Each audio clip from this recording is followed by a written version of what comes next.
your answer.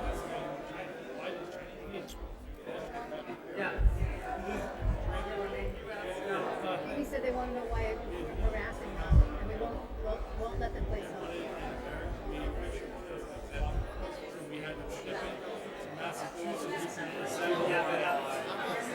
If you're paying extra for this. That's right, you are.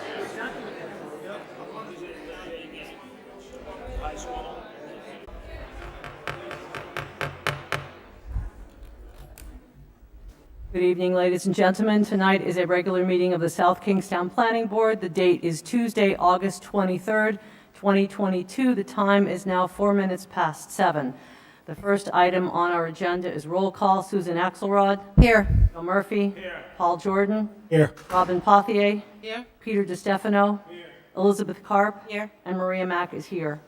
Our next agenda item is the consent agenda. This consists of approval of minutes from the July 12th, 2022 work session, July 26th, 2022 regular session, and the report of the administrative officer, which includes administrative subdivisions, estate of Everett J. Hopkins administrative subdivision approval, Bissett administrative subdivision approval.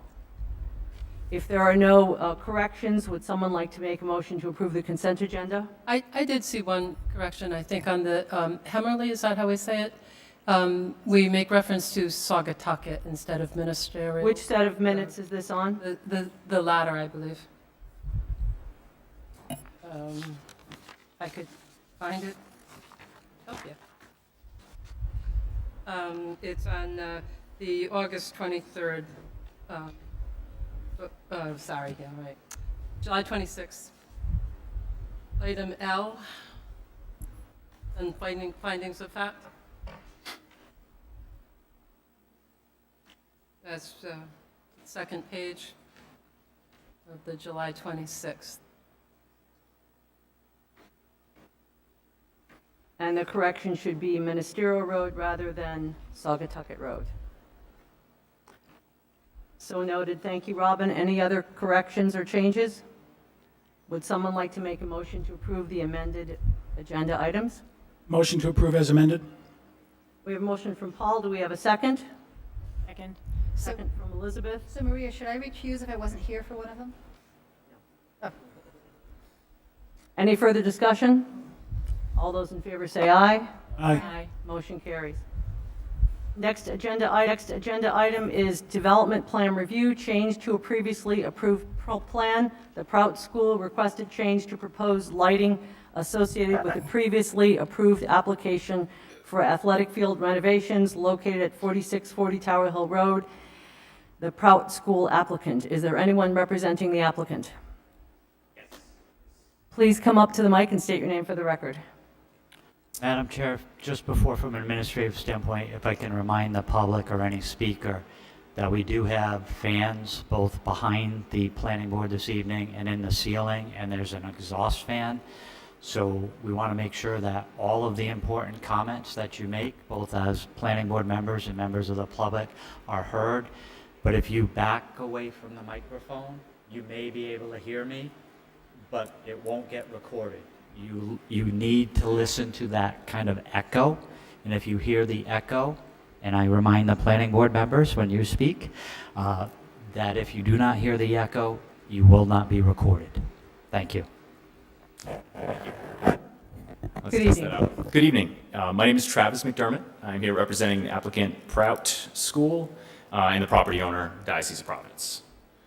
And with me I have an engineer and an expert as well who may speak at some point, but I'll begin. And so what's before the board this evening is the Prout School's amendment application. In 2018, this board approved a plan for an athletic field at the Prout School, including 4 pole-mounted light fixtures for nighttime sports. The approval in 2018 had a series of conditions of approval, among them specifically calling out the impact of the field lighting on scenic US Route 1. That's condition number 7. During the course of the construction project, the school decided to go with a different lighting manufacturer than was originally submitted in the initial plans. Those lights are installed. They have not been turned on at any point. And the school received word in March or early April from Mr. Gorman that the lights were not in compliance with the approved plan. And Prout then filed this amendment application to reflect the lighting system as installed. The documents that were submitted at that time reflected what I'm going to call a vanilla installation. There's been no attempt in, excuse me, Mr. Rabbit, are these the most recent drawings that I sent you last week? Or I'm not sure who's directing that. Jason? Mr. Parker, sorry. Yes, I believe so. Okay, so then what I just said is not accurate with respect to these drawings. Excuse me, Travis. I do have the two copies. One is entitled Spill 3 and the other one's entitled Spill 4 that we were received. That's correct. Is there one that you prefer to reference at the current time? No, either one of them is fine for the moment. Thank you. The initial drawings that were submitted with the amendment application were what I was going to call a vanilla installation of these lights. So no attempt to tweak the lights to minimize or maximize light output at any given point. It was just the exact equivalent of what the initial drawings from a different manufacturer, Musco, had shown. What's depicted here on the screen is a more recent revision to that, an attempt to tweak the lighting so as to address concerns that were raised at the Technical Review Committee. Specifically, along the bottom of this drawing, which is technically the east of the field, that line you can see depicted there is the property boundary. So the field and the lighting associated with the field are very close to that particular property line. And in the Technical Review Committee meetings, it was quite clear that there's some concern about light spillage over that property boundary. Although I would point out that the conditions of approval for the initial plan concerned Route 1, which is well off the edge of this map. It would have zero light impact on Route 1. Mr. Parker, if we could flip to the other one for a moment. This is known as a grid pattern, and it shows, the light values at various points. This other drawing, which is again equivalent to what was submitted in 2018, shows just the lighting at the property line. So you can see on the bottom left corner, it begins with 0, 0, 0, 1. Those numbers reflect foot candles, which is a measure of light, at each point on this grid. And so you can see running from south to north along the bottom of the map there, you can see the light increases along the edge of the field, 1, 2, 5, 12, 13, 11, etc. That is the light impact at the property line from these lighting poles as configured here. Now the differences between the Musco and the Techline system, so the system as originally approved and the system as installed but not energized at present, are minor. The main difference between the two systems is that the Techline system has more luminaires, more bulbs, each of which is half as bright as the Musco system. So rather than 34 luminaires at 1,200 watts each, we have 64 luminaires at 650 watts each. The light on the field is very similar. In fact, it's more uniform across the playing field under the Techline system. But the light spill, both at the property line and again, certainly with respect to Route 1, is equivalent between the two. There is very, very little light spillage off this field. It's largely going to be a lit area surrounded by darkness. And what's not depicted in these drawings, either the grid pattern or this boundary line drawing, are the actual conditions around the field. This is effectively a blank slate, like a chessboard. There's no obstructions in any direction as far as the eye can see in this depiction. And with respect to the boundary line, you can see all along the right edge of the drawing, there's zero light impact just a little bit past the field all along the property boundary. The grid pattern that we had up initially, and Mr. Parker, can I ask you to flip back to the initial one again? The grid pattern you can see here shows every 30 feet in every direction, there's a measure of the light impact. And for most of this entire depiction, there is zero light impact anywhere. But you can see within the first 30 feet or 60 feet off the field, there is some minor light impact. Foot candles of 2, 3, 1, some zeros, but primarily 1, 2, 3. Very low level of lighting and about as sharp a delineation as you can get between a well-lit athletic field that's safe for players and an intent to prevent light spillage beyond that. Now, along with our initial submissions of the tech line drawings in connection with this amendment, we also submitted a letter opinion from the engineer of record indicating that the two systems met all the project specs and were equivalent as far as that goes. And we also submitted a letter report from Frank Zano and Associates, a third-party consultant that we brought in to opine on the equivalence of the two systems. Having submitted all that, we are in a position now where fall sports are about to begin. And this process has gone on since the beginning of the summer. The school just recently was able to secure a temporary certificate of occupancy for daytime use of the field, which is great, and allows at this time of the year most sports activities that they'd want to do to go on. But there are two impacts from not being able to begin night sports. One is the fall sports season starts in just a couple of weeks. And that impacts not just students at Prout and athletes at Prout, but the intent with this field was also to rent it out to town leagues and to other sports leagues, both lacrosse and soccer, from around southern Rhode Island, because there is a serious lack of availability for nighttime lit sports fields. So without these lights, obviously, once we get a little bit further into the fall, as the days grow shorter, we will need field lighting to be able to operate on the field at night. And the school's position throughout this has been that these are equivalent lighting systems. The ability to tweak the system to address any concerns about specific points of light spill, and as you can see, just off the edge of the property line, there will be some light visible. But we can tweak that in order to minimize that. We've provided these two most recent designs in order to show that. This is a change from what was originally submitted in that it's lowered those numbers, those values, as compared to what was the vanilla setup of just the tech line lights installed. But it's not as if we have two settings, vanilla or modified. This could be further modified in order to minimize specific light impact.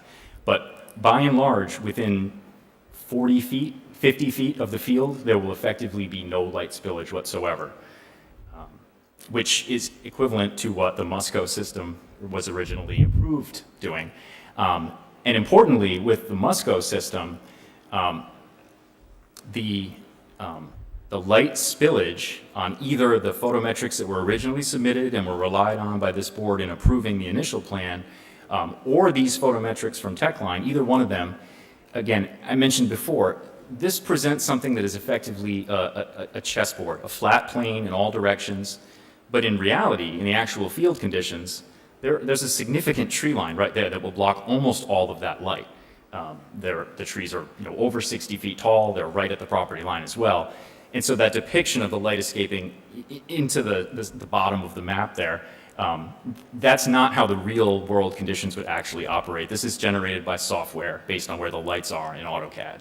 So one possibility, I think, from moving forward here would be to energize these lights and see what the field conditions are, and rather than relying on a depiction of what it ought to be in a perfect world, let's see what the actual lighting does in the actual real world. Because we believe there'll be almost no light spillage whatsoever, and the Techline lighting will accomplish exactly what the Musco approved system would have done. Madam Chair, can I ask a quick question? Certainly. Again, Jamie Rabbit, Planning Director. Just for clarification for the record, your subsequent submission of SK3 and SK4, you're proposing, and please clarify this if I'm incorrect, that your amended application would be for the lighting plan that's labeled SK4? Spill Plan 4, which is Spill Plan 4 is the shown one right now. The one that's depicted on the screen right now. That is certainly a possibility. I mean, the reason that I submitted those was to show that these can be adjusted compared to the initial ones that were submitted and discussed with technical review. One of the concerns at technical review was not something that came out of the conditions of approval. It was about this property boundary right here. And so in order to address that, we revised the drawings based on slightly dimming the lights and I believe removing 2 of the luminaires, so as to keep the field bright enough and safe enough for play while minimizing that eastern border. Madam Chair, I think council did a good job of, in my view, not answering the question. Oh, I'm sorry. Is your application for SK3 or SK4? SK3 and SK4 are the same. One is the boundary line and one is the blanket grid. They're You're 2 showing- depictions of the same setting. You have hot spots on SK3 that are, I believe, brighter than SK4. Can we see 3 again then?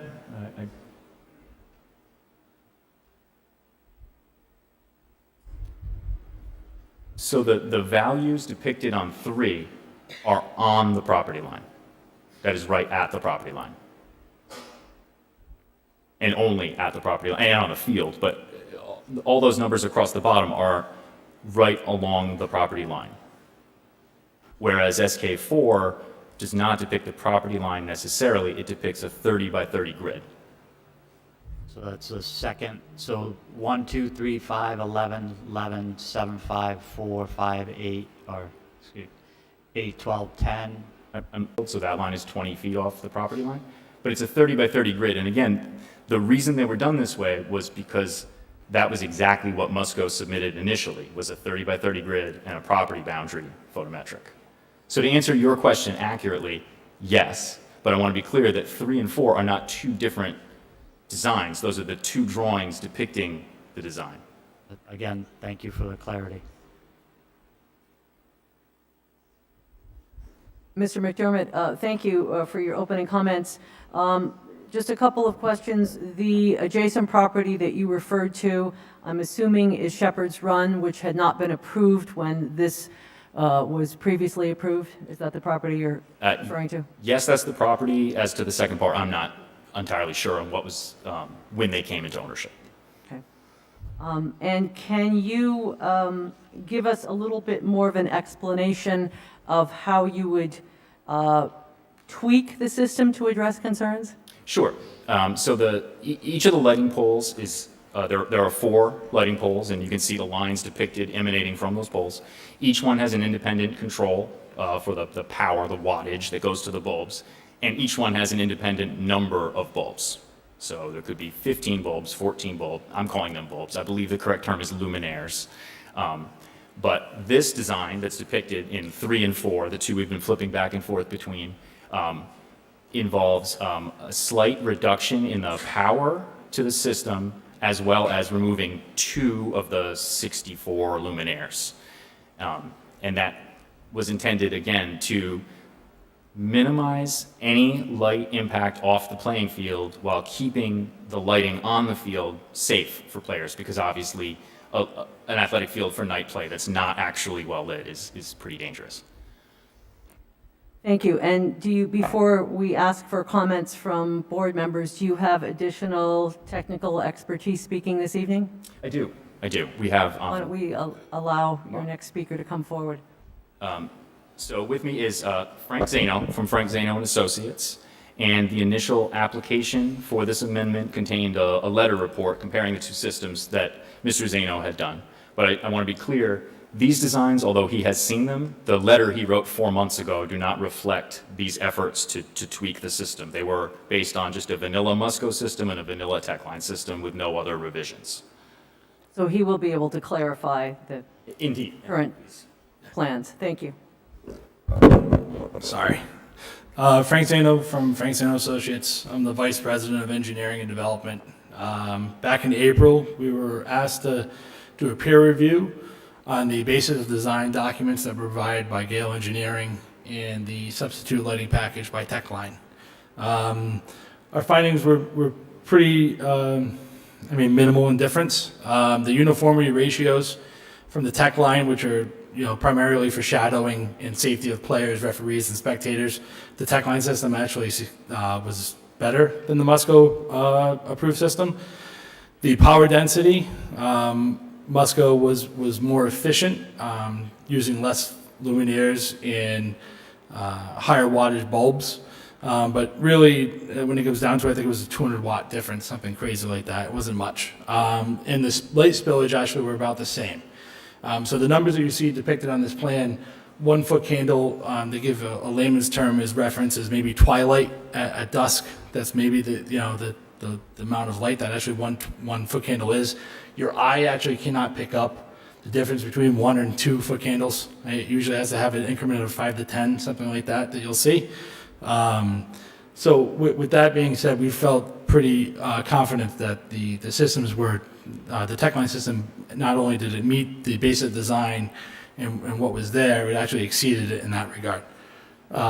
So that did not take into account any of the further aiming that was done after this fact, and then adjustment of lumen values to the lighting fixtures. Thank you. And as you may be aware, this is the first that this board has heard of this request for the amendment. And despite our varied expertise on the board, none of us are electrical engineers, so we obviously would appreciate as much information as possible. Understood. Questions, comments from board members? Go ahead, Peter. Yeah, my question is, the new plan they're presenting, does that, compared to the old plan, does that add extra light coming off the field? Or? It actually reduces the light spillage from my original review. So it actually, I mean, the light spillage is actually better now than when I reviewed in April. Robin? When we talk about light spillage, am I to imagine light that comes down and hits the road, or light I see in the sky when I look It's in actually, the direction? so that's a common misperception. So the photometric studies are actually provided at 3 feet off plane. So basically the values you see aren't the values you'll see on the like grass or dirt or the ground. It's actually 3 feet off ground. That's all? Yep. 3 feet off ground? Yep. Okay. And so I do have more comments. Go ahead. Conventional regulations that were approved for this plan to begin with. But when I look at the information given on the lighting situation, it reminded me of when we prevented the Little League from lighting Tuckertown Park for evening games, that we pride ourselves on our dark sky, and we really seek to avoid lighting up the sky at night. And so I see nothing in this study that tells me, when I look that way, am I not going to know that there's a lot of lights on over there? And it doesn't tell me when these lights will be on and off, or really anything about what our community's experience is going to be. With respect to the second part of your question, the hours that it would be used, I mean, that has actually already been discussed in 2018. And although it's not delineated in the conditions of approval, my understanding is that there was an understanding that these lights would not be used past, I think 10 o'clock was the number, but we're thinking 9:30.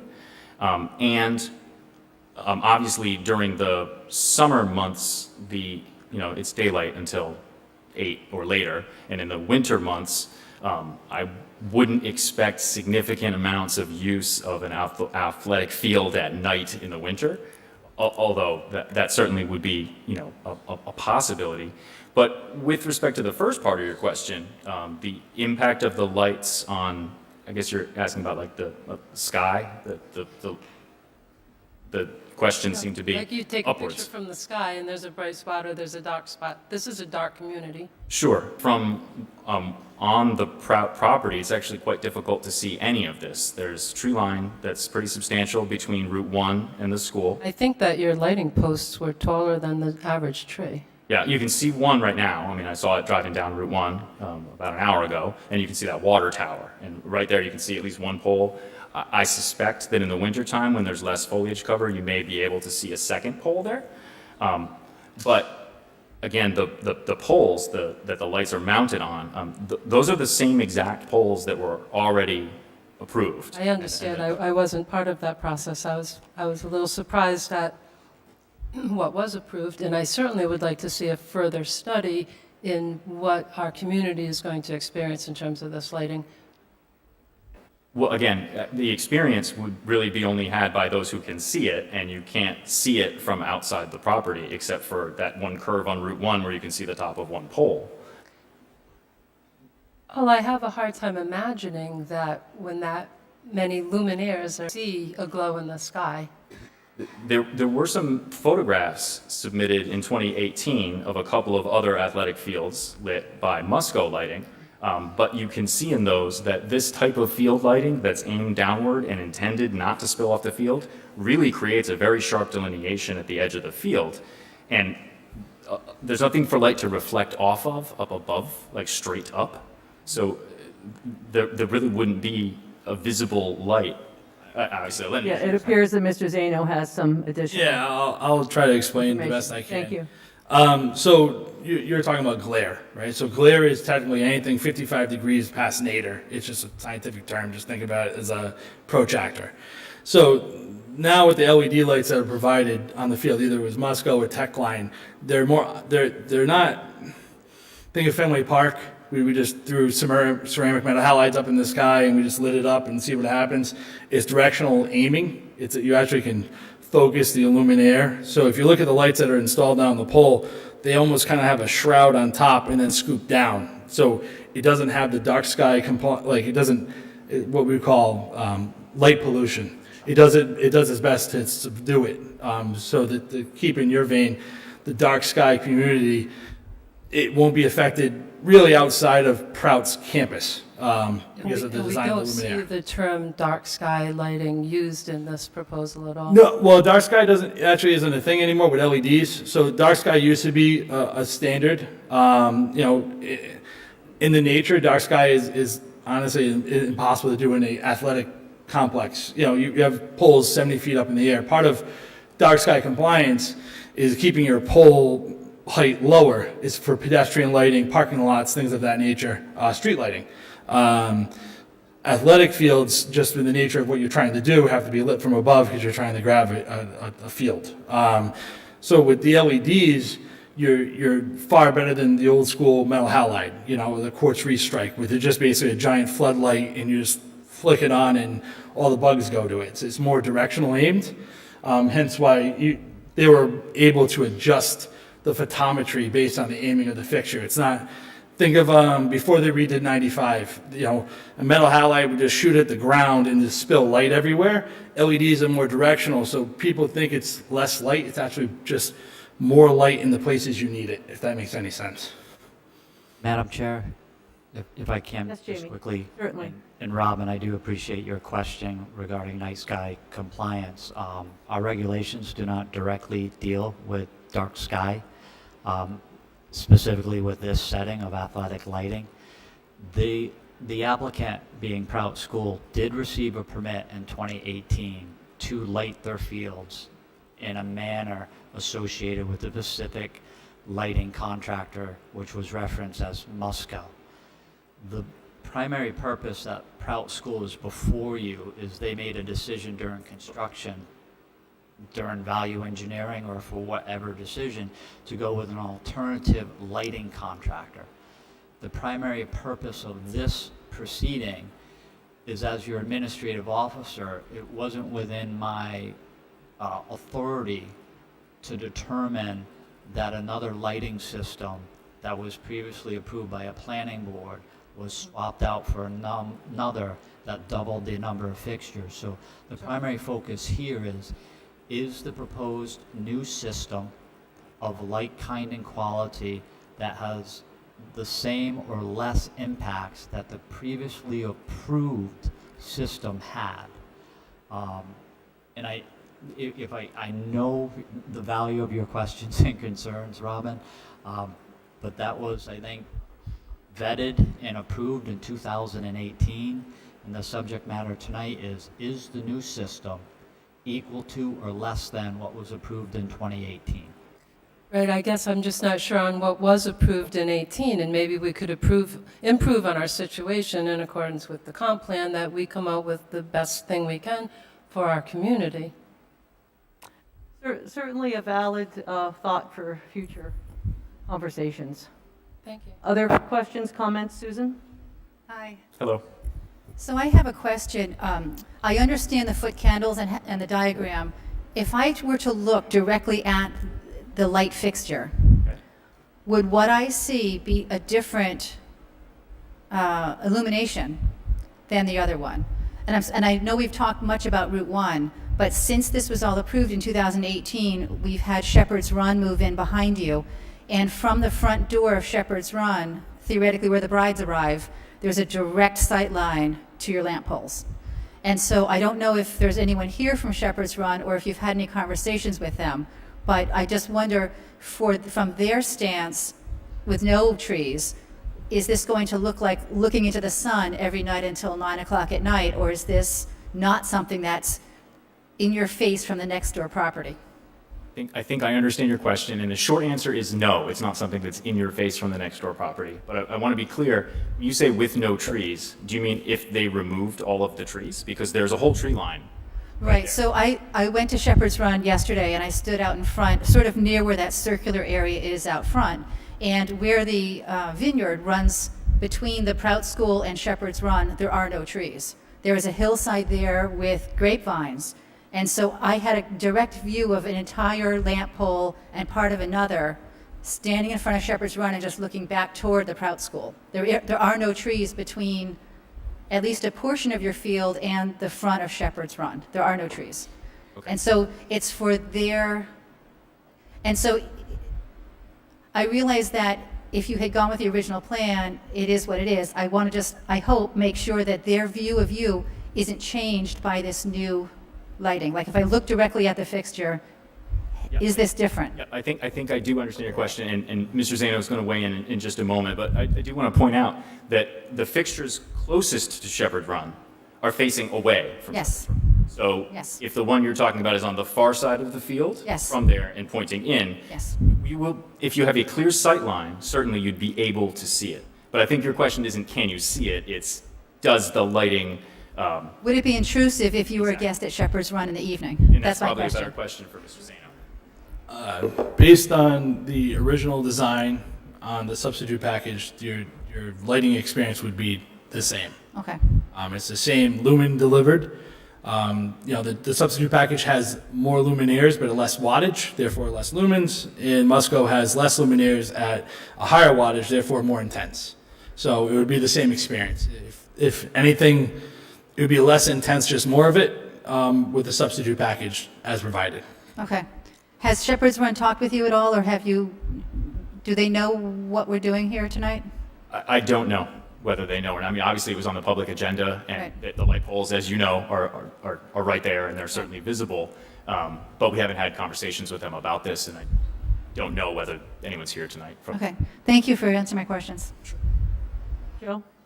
Just a couple questions. Is the height of the poles installed the same height as originally proposed? Yes. Okay, so that's one. The second one is you mentioned that you had a peer review. I guess Mrs. Zano did the peer review. What prompted that peer review? Is that something that the town asked for? Is it something that you requested? It's something that I requested in response to a letter from Mr. Gorman indicating that the change to the lighting system was either a potential or was a violation of the approved plan. And so we wanted to provide information to show that that was not the case. And Mr. Gorman didn't ask for that at that time. That was your response to Mr. Gorman's inquiry. Correct. It was part of our response, which was also file for an amendment to the approved plan and submit a letter from a third party and a letter from our engineer saying that these met the project specs. And that was the materials that were submitted in April. Okay, thank you. Other questions, comments? Jamie, do you have anything that you would like to add since? And again, I appreciate the information that the applicant's representatives have submitted. And again, hopefully it brings clarity. Jay, can you put SK3, 3 or 4, actually 3 up? The spill plan.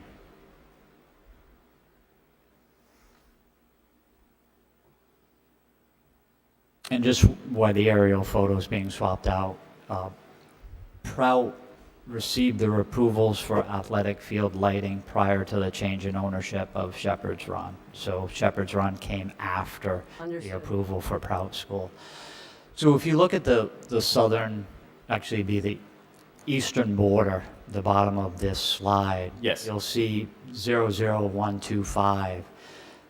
And, you know, receiving the testimony tonight, at the end of that parking field, Musco was at 0.1, then 0.6, but then they jumped up to 7, then they jumped up to 9, then 11, then a hot spot of 14.7. Then near midfield, or the circle at the center of the page, they were at 10, then 8.3, 10, hot spot of 13.6, 8.4, 10.5, 4.8, then down to 0.3. So they're within a comparable range.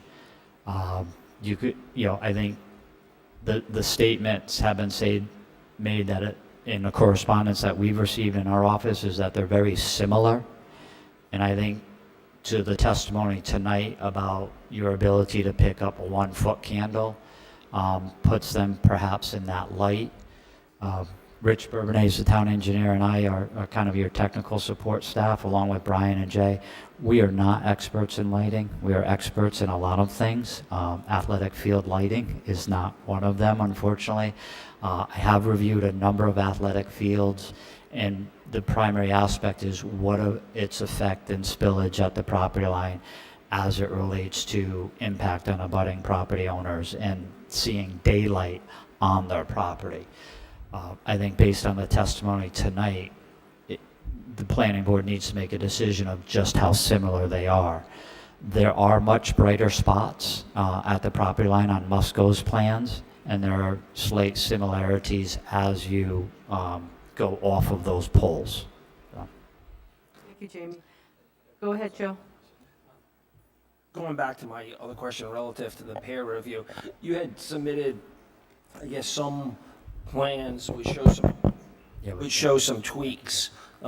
Is those tweak to the lighting, are those tweaks necessary to bring it into what the compliance of the original 2018? Is that why you submitted?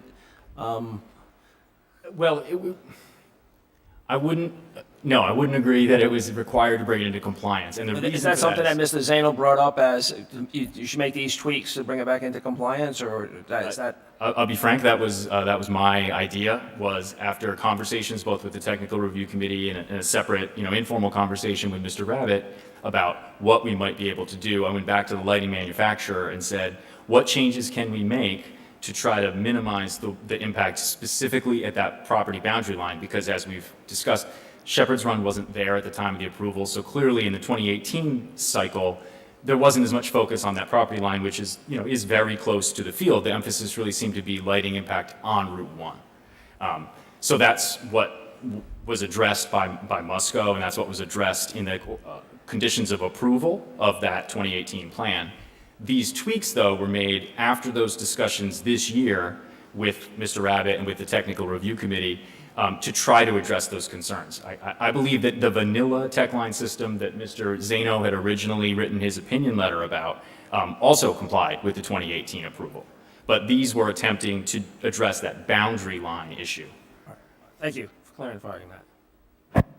Mr. McDermott, I'm wondering if you and/or Mr. Zano could perhaps suggest a means by which you earlier referenced the ability to energize the lights and then see if any adjustments should be made. Is that something that you could elaborate on, or something that we could incorporate into a motion that would have a positive effect? Certainly, I hope so. What we were suggesting, and we had just discussed informally in advance of this, was that the Musco drawings, these photometrics, these are largely theoretical. These are created by AutoCAD on a computer that's not even in the state of Rhode Island, right? Whereas we actually have real lights on a real field that could simply be turned on, and we could determine if there's an issue with respect to light spillage and then address it, rather than this sort of theoretical approach, which, Right. I don't know that if we turn them on, there's actually 13 foot candles at that specific location. And also, I want to point out, importantly, we do need to maintain a certain level of both light uniformity and brightness on the field, otherwise it defeats the whole purpose of Right. all of this. So obviously, if we ramp down the lights to 10% power, we could definitely minimize the light spillage, but then you couldn't use the field. Understood. So can you give us an example about how turning the lights on and assessing the situation might occur? And perhaps Amy will also have some advice as to how this could. One option that I could suggest, I think the applicant is going to be going before the zoning board as soon as they're done before you. Yes. The lights could potentially be turned on and enforcement could be abated until the zoning board hearing occurs. Very similar to the lines we were thinking along, just in terms of the practical reality of the calendar and the difference between the real-world conditions and these theoretical drawings. Theoretical, It seems like it would behoove everyone to know whether there's actually a problem that we need to address, or if this is all just kind of, angels on the head of a pin. Madam Chair, you could potentially add language to any motion you would entertain that stated that a third-party lighting consultant shall be retained by the Prout School to verify approved plans and make appropriate adjustments to minimize light spillage at the property line. And Jamie, are you making reference to just these theoretical plans or the idea of having an assessment made once the lights are turned on so that in real life, as Mr. McDermott suggested? In my discussions, and I think Mr. McDermott has tried to articulate that in the submission of SK3 and SK4, the intent was to try and replicate light spillage at the property line in comparison with Musco, as well as maintaining safe lighting standards on the field. So I think in entertaining that motion, the intent of that would be is that you're minimizing light spillage at the property line, similar to the lighting foot candles that are shown on their lighting plan, and also making any attempts to jeopardizing safety, which I believe SK3 and SK4 accomplishes. So I think your evaluation of this and my purview as your staff is evaluating SK3 and SK4. If they can accomplish safe lighting standards with a slightly reduced foot candle output, I don't necessarily see the need by the planning board to entertain something that would be brighter than what is necessary. And can we also look at, was the word haze other than above 3 feet off the ground? Can we have that evaluated? Robin, I think the lighting expert that's here tonight can potentially speak to the fact that they're using LEDs, so that has a lesser of a halo effect than a standard halogen. Yes, I did hear that. Okay. I think it could be evaluated all the same. Other thoughts, board members? So Jamie and Amy, can you come up with some language that we could add to this motion that would satisfy the concerns stated this evening? And also help Prout to move forward? My question is what you're looking for something that this board wants to see or just part of your recommendation to the zoning board? I would think it would be part of the recommendation, but based on, obviously, some technical expertise. Yeah, I agree. Part of, one recommendation that the zoning board could choose to take is you could recommend a site visit with the lights to be turned on. A site visit for us? All right, good, yeah. A site visit for the zoning board. Zoning board. Once we turn the lights on, you're all welcome to come.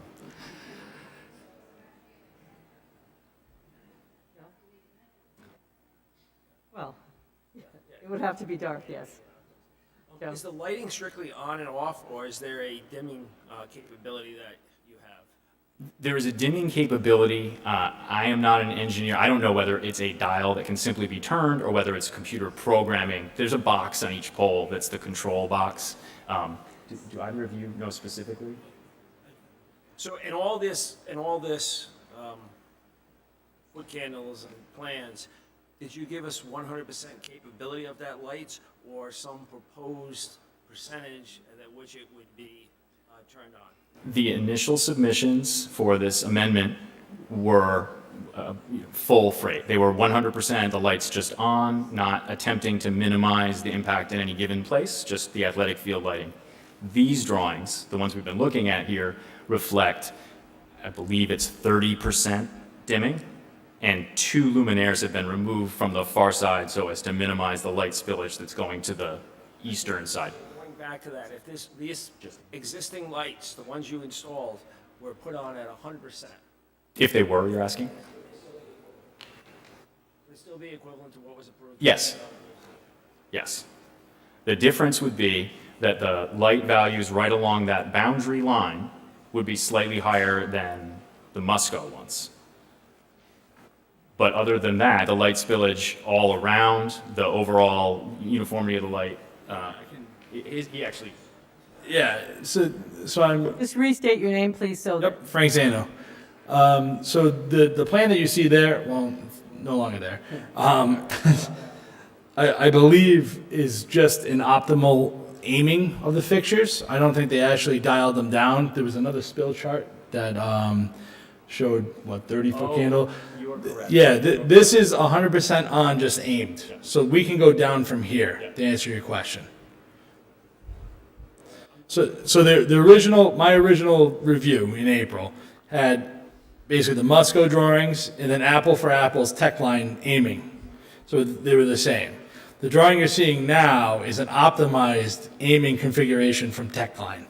So it's using the adjustability of the fixtures to minimize light spillage. All right, but I'm not just concerned about that, I'm also concerned about it being dimmed. You're showing us a drawing where it's being dimmed No. versus 100%.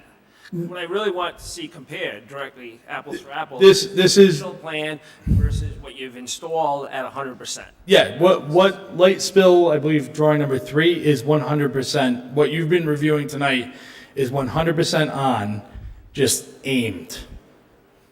So council was mistaken in this, it's not dimmed. They have dimming capability. So if we were going to recommend a site visit, would you have that aiming already performed? Yeah, I would recommend, And that would have to be at 100%? yes, I would recommend to legal and planning that the language would say that after aiming has been performed, you go see it. Because right now, it's not aimed, it wouldn't, mean anything. Mr. Zano? So if we're gonna make that motion, if we're gonna make that motion, I would recommend that it be done after the final adjustments, or what they consider the final adjustments to be, as well as ensuring that the power is set to 100% of its capability for the zoning board to do a site visit. Yeah, I apologize for the confusion there. We did some drawings with ramping down to try to sort of tweak the values, but that's not what this is. I apologize for the confusion. Mr. McDermott? I may have that. I have Mr. Zano's, it was a 6-page report with a few exhibits at the back. Would it be helpful if I put that up? Well, that won't show the most recent revisions. There was I emailed with Mr. Rabbit on Friday. I have hard copies here of the dimmed down ones, but it seems like maybe if what you're interested in is seeing them at full power and see the lighting impact there, I don't know the benefit of passing out a hard copy of a different map. I'm happy to do it. But essentially, the values are lights, right? That's not surprising, including on the field, but also along the boundary and the first 2 grid lines off the field. you can certainly pass them out. Okay.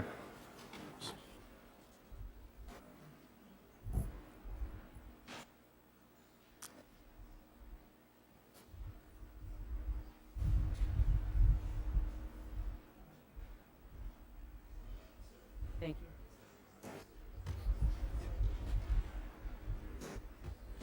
Thank you.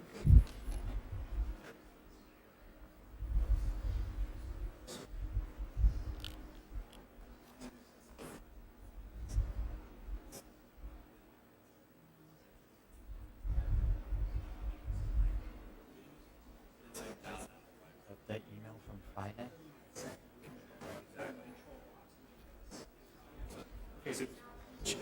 Just for your, kind of edification, the drawing that I just passed out to you is what I thought we had depicted up on the screen, which is dimming the lights, as you can see down the bottom in the red text, 25%. So this is at 75% power. And you can see, not surprisingly, that all along that line just to the east or the bottom of the map, those values have gone down. On the map up on the screen at 100%, we see 1, 2, 5, 11, 11. On this map, it's 1, 2, 4, 8, 8.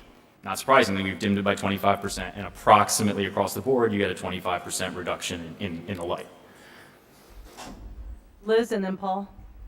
I have a question about the dimming. How much can it actually, the lights be dimmed down and still provide a safe amount of light on the field? We actually discussed that earlier, and Mr. Zeno actually has.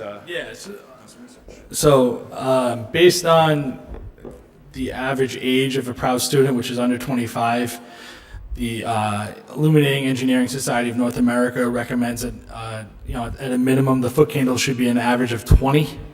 So that's what that number would be. If it, if the school has rented out to adult leagues or things like that, that's why they show the values at the high 50s, because that's, basically the younger you are, the better your eyes are. So 20 for student athletes. And how does that correspond to the amount of dimming? Yeah, the 75% achieves greater than 20-foot candle average. I think, if I'm not mistaken, your question is slightly different. It's something like how much can they be dimmed while still having a safe playing field? That is my question. And that number is greater than this 25% reduction, but not significantly more. The 25% reduction results in an on-field, the darkest spot is something like 28. So it could go down a little bit further, and that's only one portion, one corner of the field. The center of the field is still approximately 50-foot candles and is plenty bright enough to be safe. If we were to reduce beyond, this is conjecture, but if we were to reduce beyond, say, 40%, I would expect that those darkened areas of the field, which is essentially the corners, would start to become noticeably dimmer than the rest of the field and therefore unsafe. Thank you. Sorry, can I ask a question? I think it's more just out of curiosity. So on here where it shows 0, does that mean that if I were standing on that spot that shows 0, I wouldn't create a shadow? Like, Yes. Is that what that means? Like, I mean, that's not the definition of the Right. photometrics, but yes. so there would be no shadows potentially created on the Shepherd's Run property at all? From the light on the field, I mean, I Yes. can't speak to every other light. The field lights would have at a height this high, Yep. at as close as, some of these zeros are only like 1.5 grids, so 40, 45 feet off the field. Yep. There would be negligible light. Okay, thank you. Other planning board comments, questions? Can I add a comment that considering adult teams playing, that can we request that lights be shut off by a certain time at night? I know adult leagues can play quite late.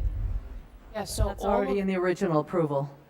all of the conditions that you want to recommend to the zoning board are going to be phrased as just that. So you can grant advisory development plan approval and recommend really whatever you want to the zoning board.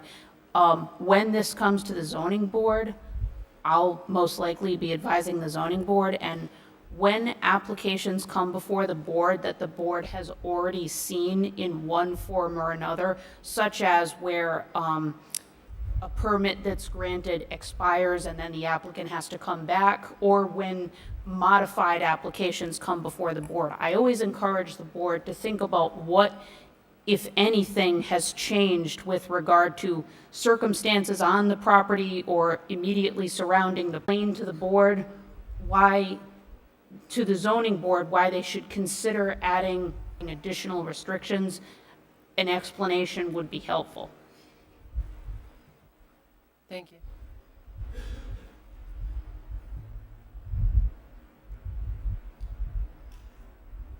So I think it would be wise to prepare a list of findings and questions that the board would like to see conveyed to the zoning board.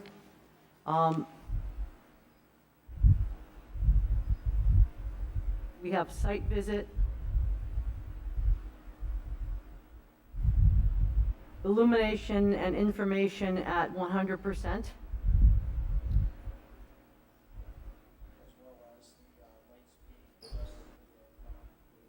Yes. And lights being adjusted, yes, to their final adjustment. And just to be clear, the lights right now, if you were to go and look up at them, they're all kind of aimed in different way. They're not set in place yet, so Exactly. that's that I- adjustment. I think that's why Joe brought that up. And that was always going to be a necessary sort of step as they're turned on. And will this site visit be just zoning board members or Yes. engineers and lighting? It really is up to the planning board. As you know, there's no set time frame for development plan review when it's on an advisory basis before this board, but I think the applicant has indicated the exigent circumstances due to the impending start of the fall season. So, you know, to get them through the process quicker, you could recommend that the zoning board conduct a site visit. They may or may not accept that recommendation. They don't typically do site visits. They typically make individual inspections of the property. But sometimes they will conduct a site visit when circumstances warrant it.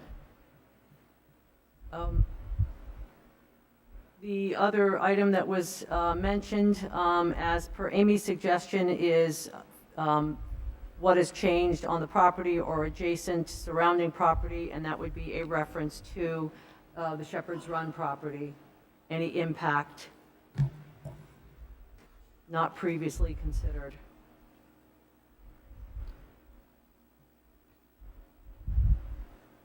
Any other language that board members feel should be incorporated? Robin, you had said something about hours. Would you like to expand upon that? Well, I do know that adult leagues can play late at night, and hockey rinks are out there at midnight, so I think that we should put a time cap on when this field can be lit up. I believe the original approval was 9:30. Madam Chair, the zoning board already addressed that in their approval motion and has limits on time. So I have a question too. Do we have the authority to allow them to use the field in the interim while we wait for the zoning approval? Or can they not use the field while they're in the queue for zoning? Enforcement of any permit is up to town administration. So really, it would be up to the zoning official as directed by the town manager. I personally wouldn't see a harm in having the lights on, whether or not it's during a game or just, you know, put the lights on, but that wouldn't be up to me in the And end. that's not to us either. No, you're not up to the planning board or the Okay. zoning board. That would be an enforcement issue. Madam Chair, Jamie Rabbit, Planning Director, it's my understanding that the zoning official has authorized the school to use the field in its present condition without the lighting. So no determination has been made by the zoning official relative to use of the lighting prior to the zoning board review then? Correct. From his perspective, he had issued a letter to the Prout School stating that until a compliance issue is resolved, that the lights are not to be energized. So I do have some recommended language based on the discussion.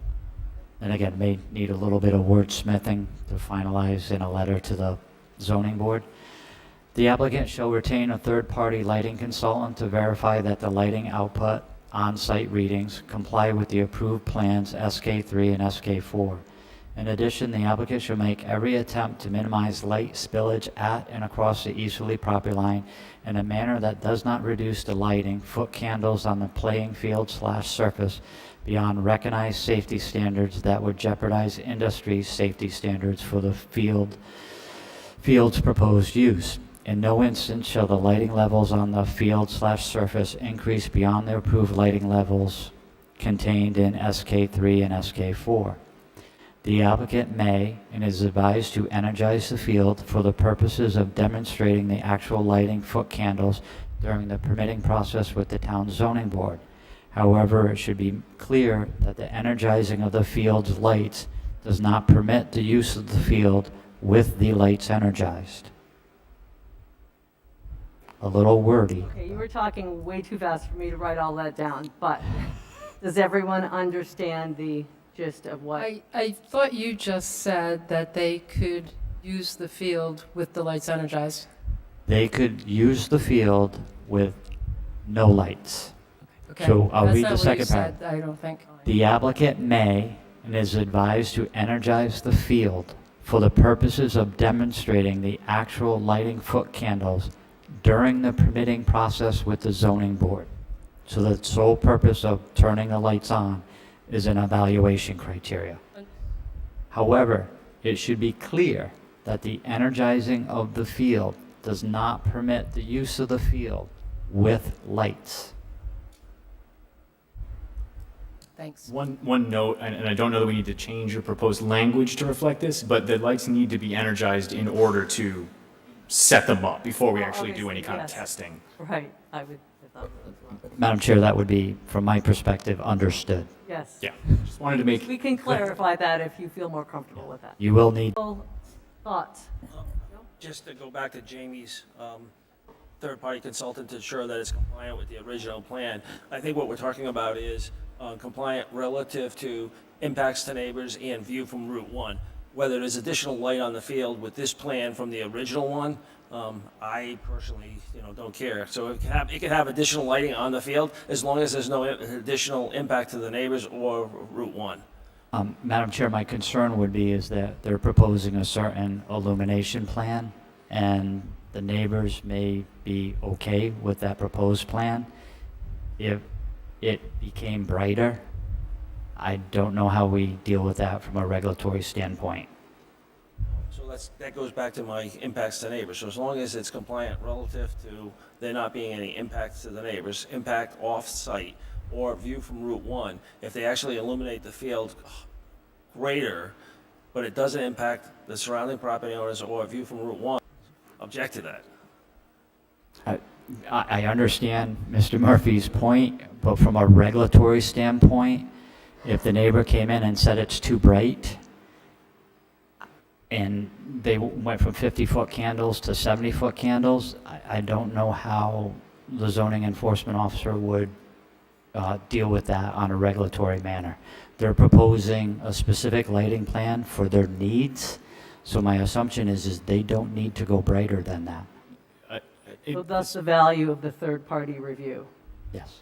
And I think the question may be moot in that we can't make the lights brighter than full brightness, and that's what this depicts. So there's no way that we could increase the light output beyond full on.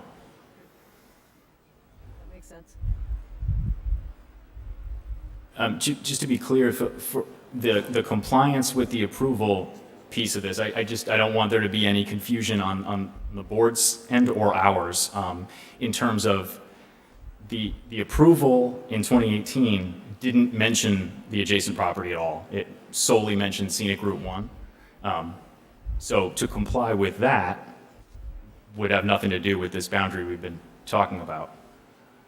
So, Madam Chair, just for clarity, what the planning board would be acting on tonight is the illumination plan associated with SK3 and SK4. Okay, thank you. And to the point, there was no direct mention of it, but the illumination plan did include foot candles at the property line and Ends on page 3. I'll make that motion. The South Kingstown Planning Board hereby grants development plan approval and renders a favorable advisory to the zoning board to the Prout School for the proposed change of lighting from that specified in the originally approved application on Assessors Plat 50-4, Lot 19, located at 4640 Tower Hill Road, the Prout School applicant, the Roman Catholic Bishop of Providence owner. This development plan approval is based upon the lighting plan and lighting specifications included within the application. The approval is based on the following findings of fact and conditions of approval. Findings of fact 1 through 5, and the conditions of approval 1 and 2, as well as 3, which would be recommendation of a site plan. Yep. And 4, which would be the recommendation or request for a third-party review.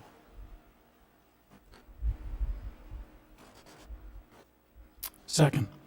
We have a motion from Joe, we have a second from Paul. Is there further discussion? Hearing none, all those in favor say aye. Aye. Motion carries. Thank you. very Good much. luck.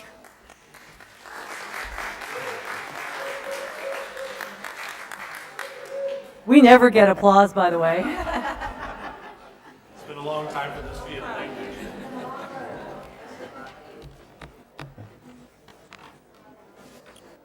I hope they stay and applaud the next project we got. They're done, they get what they want. Oh, man. So it is in life, they get what they want and they leave.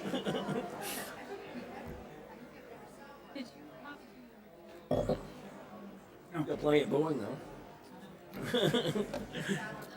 Yeah, I mean, Amy knows and Maria knows, but no.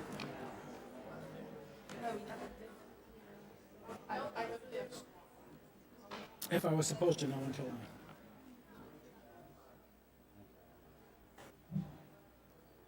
Our next agenda item is Development Plan Review, Change of Use, Galilee Mission. Madam Chair, as you know, I have a conflict with this application. I will be recusing myself from being in the room. We will bring you in when we're finished. Thanks. Thank you. Name? Donna Renzulli Burke. Thank you. Please proceed. We're here to describe a project that we are proposing to change the use of our property from a basically outpatient drug and alcohol rehabilitation center to an inpatient center. Our property is located in South Kingstown in a commercially zoned area, so the zoning is not an issue. We're not changing our zone use.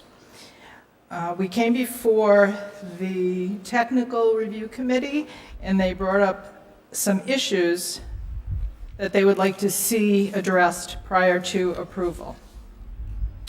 Some of the issues regarded landscaping, and although this is, like I said, commercial to commercial, because we're making a change, there are some changes that they're requesting regarding landscaping. We do have a landscape architect with us today. I believe you have a copy of his proposal, Mr. Carter, and he has addressed all the issues in your town ordinance regarding landscaping. I'm going to let him address any questions you have about the landscape proposal, but I don't believe this is the latest. Is that the latest version? Okay, that's the surveying map. There should be a We landscape. did receive copies of the latest landscape plan in our packet. Okay, all right. Some of the issues that were discussed in the technical review committee were, well, basically there were 5 issues. Number 1, solidifying the parking and parking needs. If you look at this surveying picture, on the left side of the building, there are 3 parking spaces. There are never more than 3 staff on day or night. So there are 3 permanent staff on 24/7, and those would be the parking places for the staff. They already exist. There is a shared parking lot between our business, the business next door, and we have additional space that we use there. We have handicap accessible entrance with a ramp that's already been built. And 3 spaces in front of that ramp, parking. We will be changing one of those spaces into not only a handicap space, but also van accessible. So chances are it would be probably a space and a half and a space and a half. So 2 handicap spaces that are both van accessible. In regard to the rest of the parking lot, there would be a need for 2 spaces on a daily basis just for people such as counselors, nurse on staff, and the executive director, anybody that needs to stop in as needed. They would not be stationed there. The only permanent stationed people there would be the 3 spaces on the side. In regard to, there was a question in regard to visitation. So this is a 3.5 facility, meaning that it's a very high level of care. These men, it is a men's drug and alcohol rehab. They are not permitted to leave the facility while they're there. We have another facility which is a bit lower level of care where they are encouraged to get a job, to go out into the community. That is not the case here. They are occupied and in programs all day until 7 p.m. at night. They do not have vehicles. And they do have some visitation permitted on the weekends. There are 3 hours on Saturday of visitation and 1 hour on Sunday. Generally, based on past experience, because we have a residential rehab in Narragansett we've had for over 30 years. 40 years. About 25% of the people that live there, the residential occupants, get visitors. So we figured maybe 3 to 4 people potentially might visit on the 3-hour visiting time on Saturday or the 1-hour visiting time on Sunday. There's plenty of parking for that.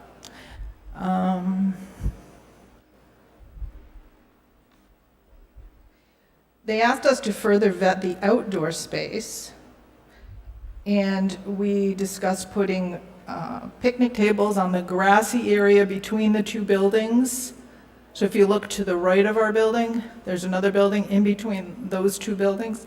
We also discussed the possibility of a fire pit, which we have at our other location, but that would be something down the road if it works out with the fire marshal and if the buildings are separated enough and if it's safe. So that's not on our plan at this time.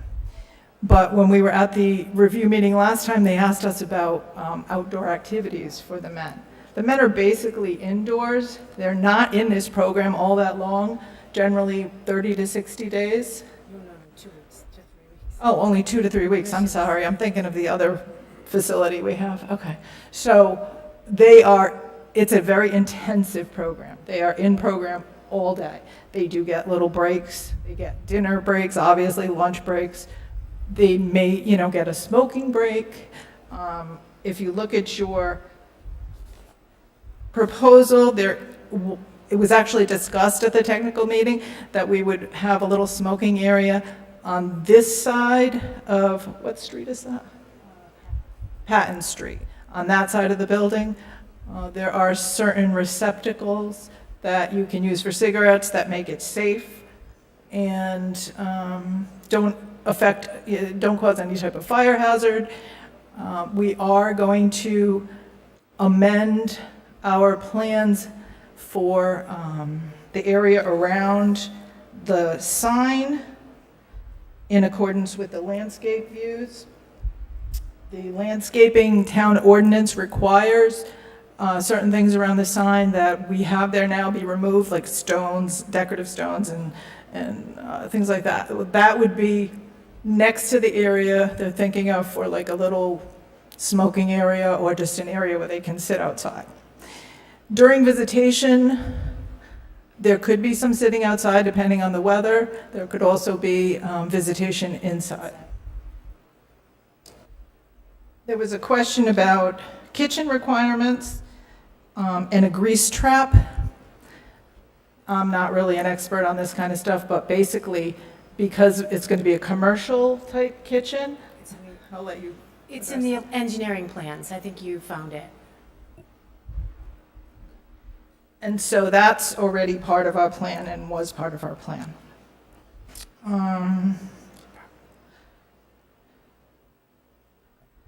And other than the landscape plans, who I have Mr. Carter here to address any questions that you have regarding those, that is about all the technical review committee suggested that we clarify.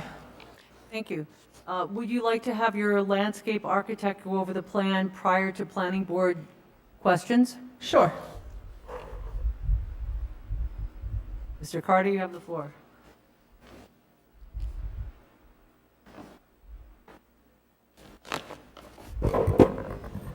Thank you. John Carter. I'm a registered landscape architect, 960 Boston Neck Road, Narragansett. I can walk you through it. There's not put that wing that's sort of pointing to the south, and that became, that was an office building. When it was turned into an office building, I have some personal history. I worked there in that building in the late 80s and Zella. half the 90s with Joe Frisella. I was in the building when it was renovated, so I kind of know what it looks like inside and out and how it works. The 3 parking spaces that the attorney referred to are actually, and that door there was a staff, even back then, it wasn't public. And then the big shared parking lot in the back, there's a handicap ramp and several handicap spots right where Jay's got the cursor. As far as the landscaping, it was a little bit of a sort of square peg in a round hole to get this to work, but Jamie Rabbit, your planning director, was very helpful in sort of pointing out what it was that we needed to do. The ordinance requires, and I'm not going to take your time on all this, the ordinance requires certain perimeter plantings and screening of the parking lot and so forth. We've accomplished that for the most part. The Arnold Street facade of the building, we actually landscaped it as it would be a residence and with some ornamental trees, flowering trees. It's a commercial zone. It's got a residential architecture to it. So we've got some flowering trees out in front. We've got some plantings around the sign. We've got some foundation plantings around the building. And the house across the street, which used to be Dr. Cashon's orthodontist office for years and years, is being used, I believe, partially at least as a residence now. They have planting along Arnold Street also. I went by and looked at it. They have a dense row of evergreens over there. So you really can't see the building from too many places until you get up, it's sitting up on the top of the hill there. But in conclusion, the landscape, we believe, meets the ordinance. On sheet 2 of our drawing, we have identified the ordinance requirements and explained how we met them in terms of numbers, sizes, locations of the plantings. Yeah. And as we typically do, so sort of the third column from the left, and I'm not going to go through that unless you want me to. Thank you. Questions for Mr. Carter? The only comment that I have is that, this is technically not landscaping, but in the area where you have the shared parking where there are 4 spaces shown, there's currently a dumpster in that first space. Is that likely to remain or be removed? That's currently for demolition of the inside walls. That's going to move. Okay. And it would be appropriate to, on the plans, be sure to label any spaces designated as handicapped. And then the only other thing related to landscaping, and I'm sure Mr. Carter is aware of this, that the boxes that is on the plan, the boxwood, even the hybridizer of the new Gen Freedom states that the cultivars do show some level of susceptibility to boxwood blight under extreme conditions. I'm sure you're aware of that, or you wouldn't have put that in the specs, but just wanted to make sure that was clear. Anything else from landscaping or parking? Go ahead. Hi. So I have a question about parking.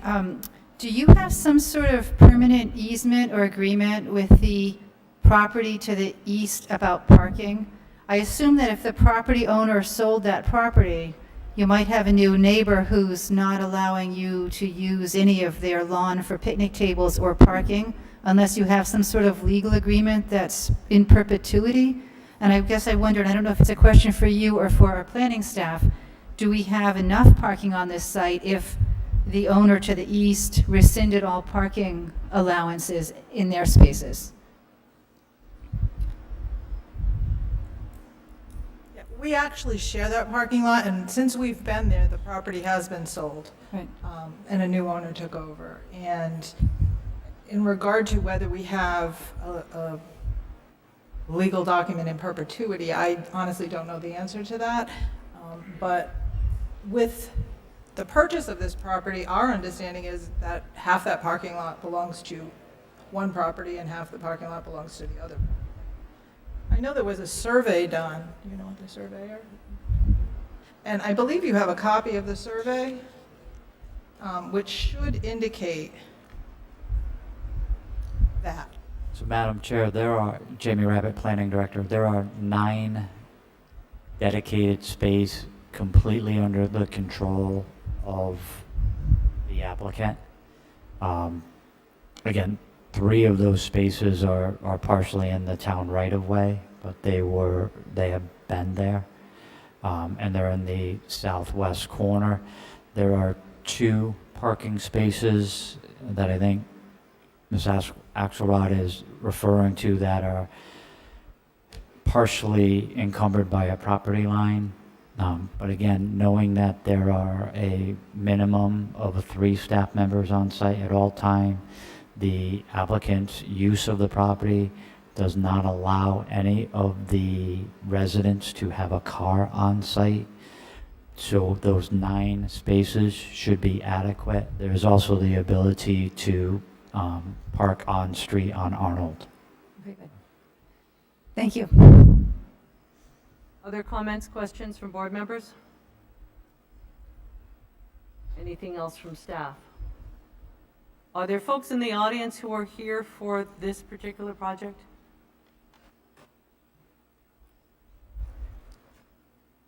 If you would like to come up and speak, although this is not a public hearing, it's development plan review, but brief comments relative to the application, please come up and state your name for the record, unless you folks have further comments. I believe most of the people that have attended are just here for moral support. I mean, obviously, if anyone wants to speak, they can. If you're here for moral support, then so noted. Oh, Very good. I think you.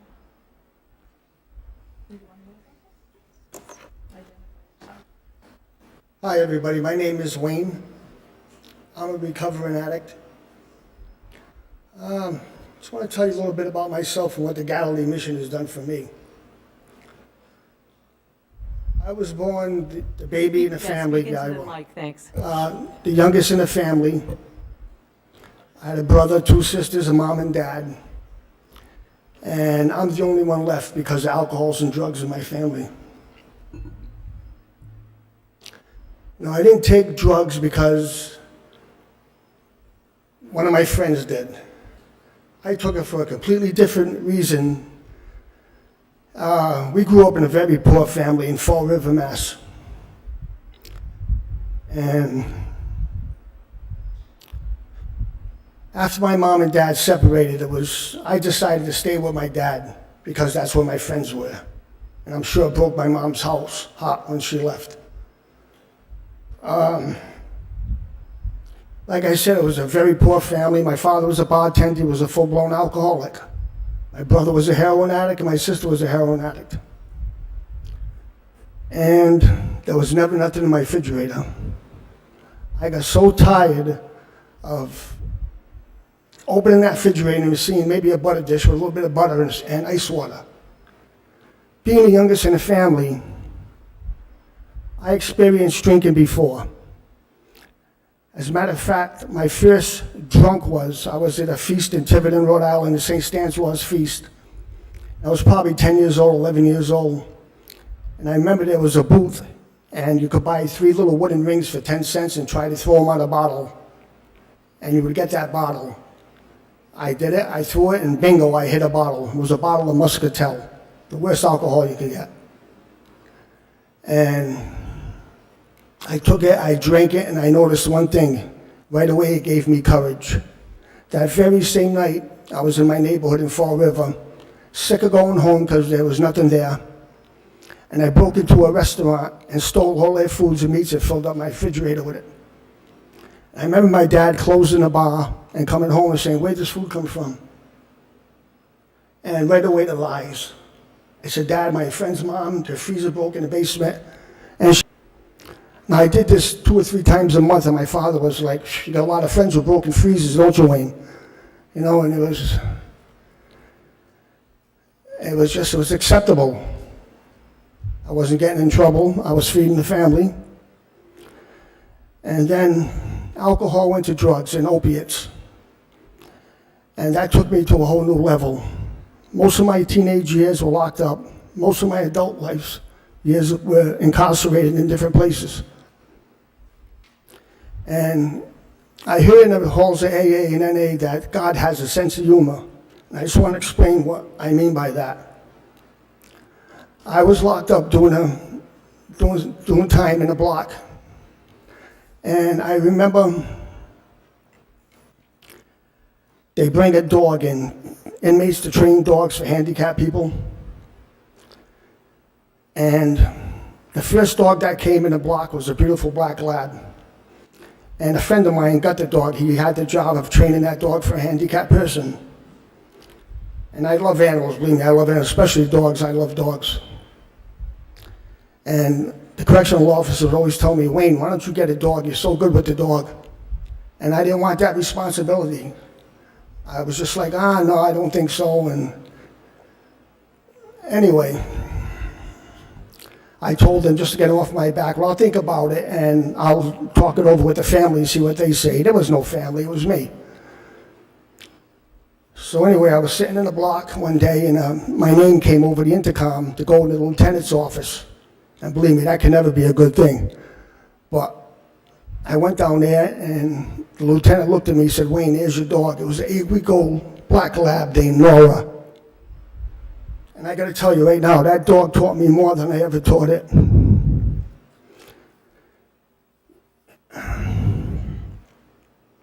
It was like God put that dog in my life to stop being selfish and think of something else for me. That dog depended on me for everything. And for 16 months I had that dog. And everybody would tell me, Wayne, how are you going to let that dog go? I mean, this dog is so close to you, you're so close to it. And I didn't even want to think about that. But then like a month before they came and got her, they bring the person up who was getting the dog. And then it's like, and she left with the dog, and I was fortunate enough to get another dog after that that was trained as a specialty dog and a service dog. They're very rare to get them to do multiple task things, but this one did, the second one. And anyway, it was just, I used to sit down and think about how does a guy like me did the lousy things I did get a break like this? And it came time for parole, and parole asked me what I wanted to do. I said, I want to go to the Galilee Mission.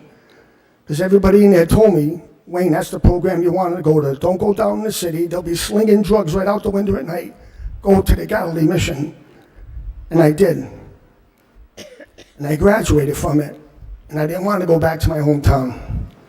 So I stayed out here, and I had a job for a set shot and a shot at his farm, and I worked for that for a few years. And then one day, the house manager at the house called me up and said, Wayne, you want some hours working at the mission? You know, I was still out here, I was plugged in, I was going to meetings, I was taking people to meetings. And I said, yeah, I do. That was another thing, like, things like that don't happen to guys like me, you know? And I started working there, and that's when I met Lynn. And I gotta tell you, she had more faith in me than I had in myself. After being there for a while, she approached me and said, Wayne, we want you to be a recovery coach. We will pay for that. You go to the classes for it. And that job happened. God trusted me with a puppy, now He's trusting me with human life. So, and with that job came going to hospitals and getting people into treatment from the emergency room. And what a feeling that is. I mean, still to this day, I could be in Stop and Shop or Shores or somewhere, and somebody will tap me and say, Wayne, I know you don't remember me, but you talked to my son, I was there, and he's doing great. And it's like, what a feeling that is. I go in the parking lot, I gel up, you know what I mean? Anyway, this Galilee Mission, I can't say enough about it, saved my life with the help of my higher power. And it's so crazy the way things are today coming over the border. I mean, they're even spraying, they're liquefying the fentanyl and spraying the weed with it. Imagine dying from smoking a joint or a bowl of pot. This is ridiculous, man. I just turned 65 years old, and thank God I'm here doing what I'm doing.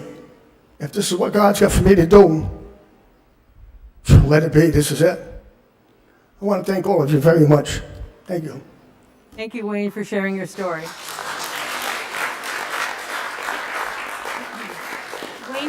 Wayne has been employed with us since 2011. We have many more stories, but I'll keep the night short and sweet. Thank you. Any further questions, comments, or changes to the draft motion that we have before us from planning board members? Other than being sure that the handicap parking space is designated on the plans. Anything else from staff? No, Madam Chair, and in the conditions, there is a section that deals with the zoning official and building official securing the fact that a parking space is provided per the American Disabilities Act. Very I good. believe it's condition number 2 or 3. And Madam Chair, that, Condition 5. Yes, I see it. So that could actually be incorporated into number 5. yeah, and Madam Chair, in regard to the ADA requirements, that is a code compliance issue that gets handled at building permit also, so. So we probably don't really need it then. Anything else? Would someone like to make the motion? I could do, oh, I'll make that motion, and before I do, I just want to thank you for what you do for the community. The South Kingstown Planning Board hereby grants advisory development plan approval for the Galilee Mission, a proposed change of use from offices with health-related services, drug and alcohol rehabilitation facility, use code 24.1, on Assessors Plat 57-2, Lot 5, located at 23 Arnold Street, Galilee Mission. Applicant owner. Development plan approval for this application are based on the site and landscaping plans submitted to the town with this application, findings of fact A through G, and conditions of approval 1 through 6, and I don't believe that there was any amendments. We have a motion from Joe. Do we have a second? Second. We have a second from Liz. Further discussion? Hearing none. All those in favor say aye. Aye. Aye. Motion carries. Thank you. Thank you very much.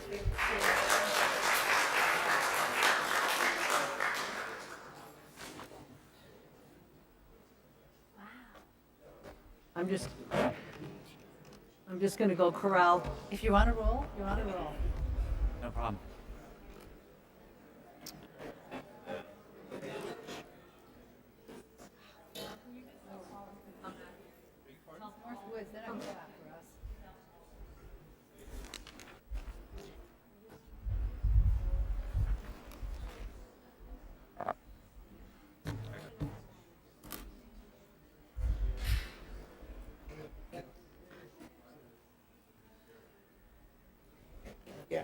Hey, Maria, are we going to do this for a while? I was just going to ask everyone if they wanted to take a break early. Yeah, maybe. Because It's gonna next be agenda at- item may be somewhat lengthy. I'll wait till Paul comes back in.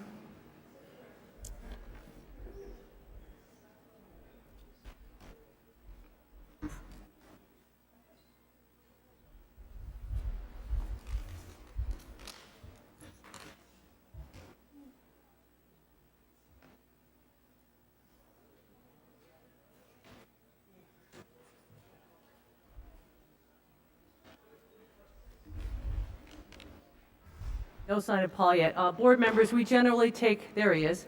We generally take a break at 9 o'clock. It is now about 20 of. The next agenda item is likely to be somewhat lengthy. Would board members like to take their 5-minute break now? Sure. Sounds good. The air conditioning is on in the conference room. Everybody wants to go live. Very comfortable in there right now. About 65 degrees in there. I walked in, I said, look, a thermostat. You know what I'm doing here? What a waste.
Yeah, it sounds like one of them could go a while.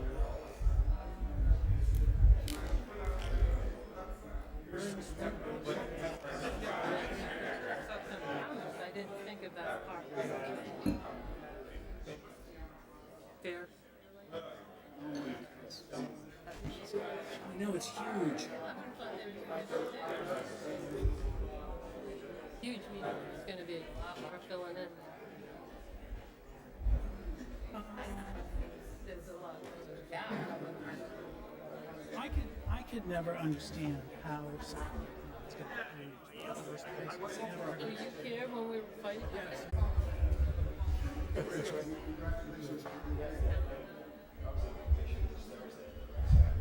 Okay.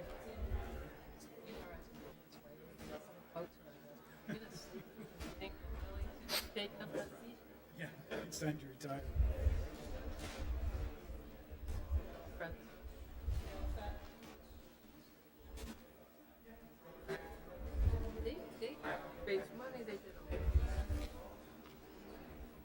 We are continuing on with our agenda.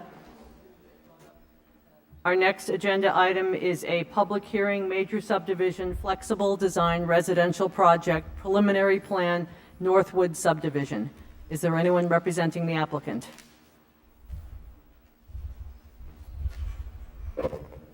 Hello, Madam Chair, members of the board. Good to see you tonight. Thank you for your time. James Callahan of Callahan & Callahan, 3 Brown Street in Wickford.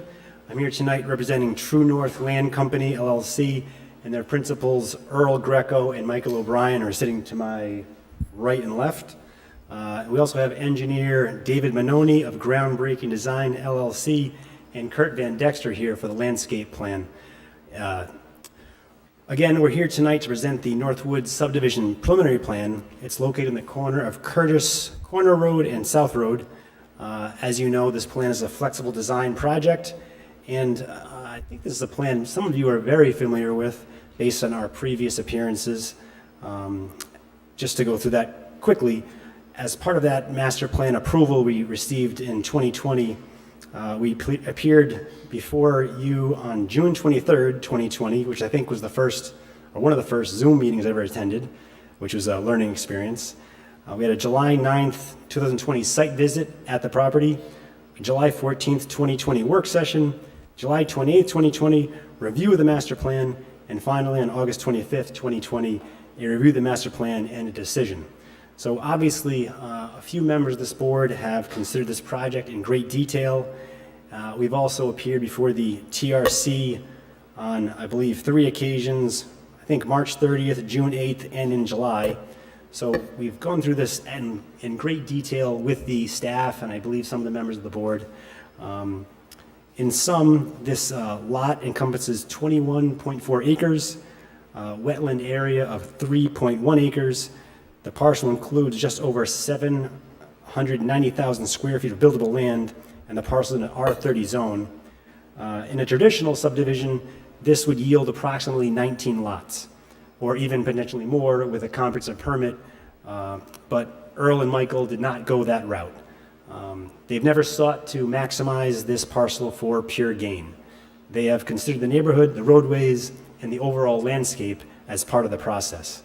The plan is consistent with the contours of the land, as David will explain, and it preserves more than 40% of the required open space. The flex plan design here only includes 16 lots with 17 dwellings, 1 is a duplex. And that includes an affordable unit, or 2 affordable units.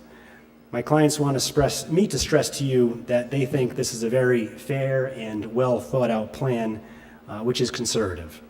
And while you think about this project, I just ask that maybe you juxtapose this versus other projects in town that have not been nearly as conservative or limited in scope.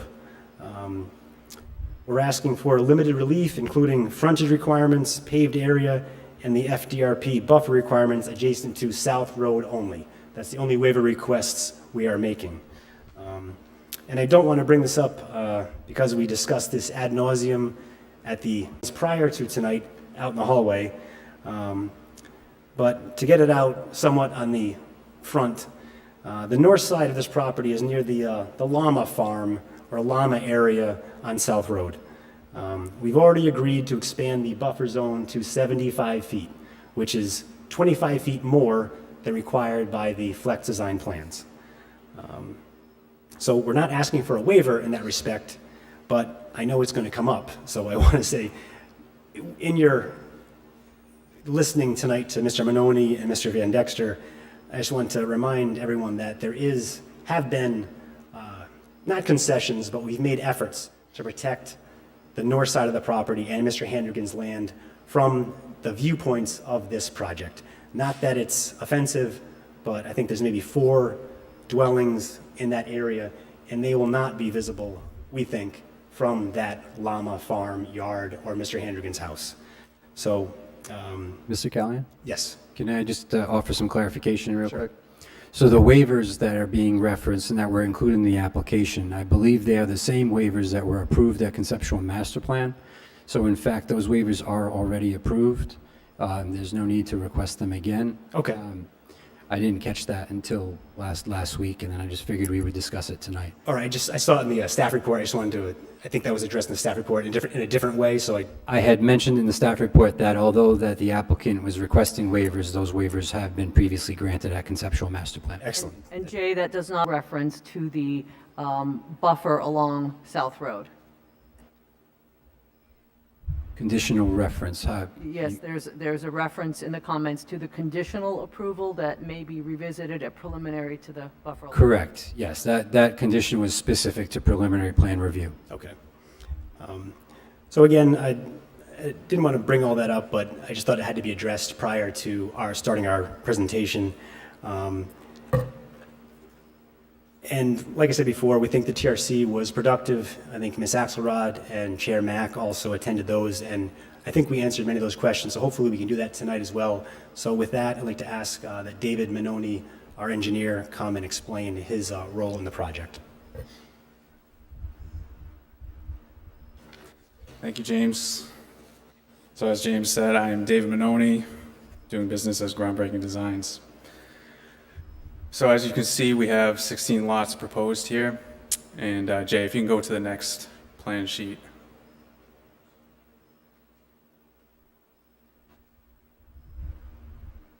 We are proposing here, this plan sheet here depicts open space proposed. So right here, we have proposed approximately 7.5 acres of open space with our flexible design residential project. In contrast to what a conventional subdivision would propose, which would be 0 typically. Can you go to the next plan, please? Sheet. Here's our sheet in which the owners have gone beyond what they required. Just another occasion in which we have done that through this greater than 5-year process of locating mature and aesthetically pleasing trees on the property. Here we have located 67 trees via survey, and they're here on this plan shown, as you can see, as the tree symbols. And the last sheet, which we'll go into in future with Kurt Van Dexter, depicts the trees that will be saved, which is approximately 27 trees, if I counted it correctly. Here we have our proposed subdivision. As you can see, there are all single-family dwellings besides Lot 16 at the farthest south point of the subdivision, fronting on Curtis Corner Road, which that is a duplex, proposed duplex. Each house is proposed with a septic system or on-site wastewater treatment system. We have proposed public water to service all 15 of the lots, the interior lots. In the lot 16 is proposed with a private drinking water well. We have received DEM permits, Rhode Island DEM permits for subdivision suitability, preliminary determination for our septic design and well placements, as the single well placement. And we have also received an insignificant alteration permit from the wetlands division at DEM in regards to our drainage systems and the subdivision layout. Can you go to the next sheet, please? You can zoom out a little bit. So one of the things I'd like to touch base with, just more efforts taking place with the owners and myself in working to improve this plan since master plan. Originally, there was a stormwater basin in the southwestern area of the open space near the existing cemetery. And what we have done is we have removed that stormwater basin and split it into several different basins in accordance with the Rhode Island Stormwater Low Impact Design Guidelines and the Town of South Kingstown Subdivision Land Development Regulations, and improve the drainage by infiltrating the runoff on site at the source and breaking it up and increasing the plan's ability to match the existing hydrology prior to the construction. And what we've done simply is reduce the amount of clearing required by a 1/4 acre. And also, we've allowed the proposed path that runs along the southern part of the open space to remain as a dirt path instead of an, crushed stone access road to service a basin. So that's one of the things that has been improved since master plan, and we've gone back and forth on that with TRC meetings. The town engineer has looked over the drainage, and so far everyone has been in agreement that it is. Can you go to the next sheet, please? Here's just a profile of our proposed road, which is a private 20-foot wide road. As you can see, the proposed grading matches the existing grading to the greatest extent practicable. And you can see that we have proposed 2 hydrants in accordance with the request of the fire marshal. So there is a hydrant proposed at the entrance of the road, and then there is one proposed towards the middle of the road.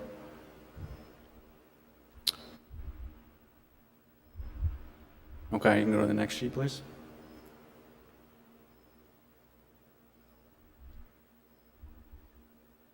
This plan sheet just depicts the erosion control. This is more of a phasing plan for the construction, showing how sediment and runoff will be contained on site during construction. It's a DEM permit requirement. Basically, sediment and runoff will be maintained such that surrounding properties will not be negatively impacted during construction. We can go to the next sheet, please. The next few sheets are just detail sheets. We've been requested to add if you go to the previous sheet, we've been requested to add the tree protection device. We have proposed extensive, I don't want to talk too much about it because I'm not the landscape architect, but we've proposed extensive tree plantings as well as preserving natural existing trees. And we also have proposed that a licensed arborist be on site during all plantings as per the subdivision regulations and as requested at the last TRC meeting. That is noted on the last sheet. If you can go to the next sheet, please. This is just stormwater details, test hole data, and you can go to the next sheet. Here's our water details, all in accordance with the town details. And we are required to extend the existing water line that is dead-ended at the intersection of Curtis Corner Road and South Road up north along South Road into our property. So as you can see here, we have a mill and overlay requirement. This has all been dealt with and talked about with the town engineer and with the water department. You can go to the next sheet, please. And here we have our landscape architect's plan. Just briefly, you can see the trees that are numbered. Those trees correspond to the existing trees on sheet S5. And so what we're proposing here is that it's either 26 or 27 trees of the existing 67 trees that were located we're proposing to save, which I think is a very nice gesture. In most developments, I don't see such a thing. So if Kurt would come up, please.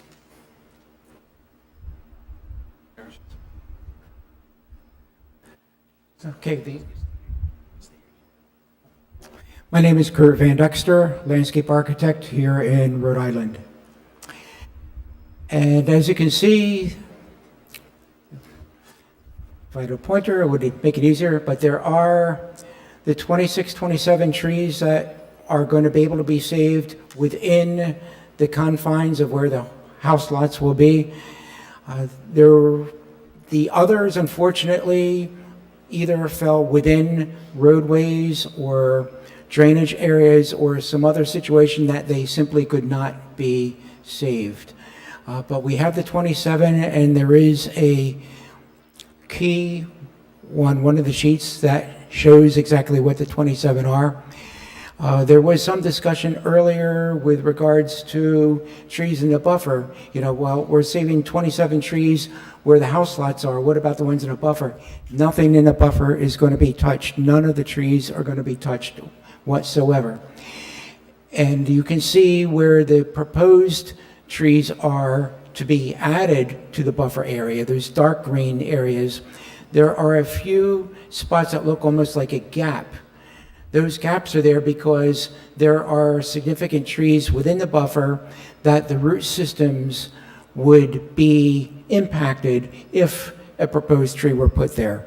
And in order to protect those trees within the buffer, that's what we ended up doing. There will be additional plantings added where the drainage areas are in both tree and shrub form. As you can see, the three different drainage areas there. One, perfect, thank you. One, the second smaller one, third one off to the left. There we go. And the stone wall across the street from there. There will be additional shrubs and, in some cases, small trees planted to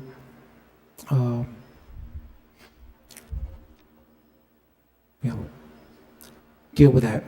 The plantings that are proposed are going to be those that will work with wet situations and be appropriate for those locations, not simply being there for ornamental, imagery.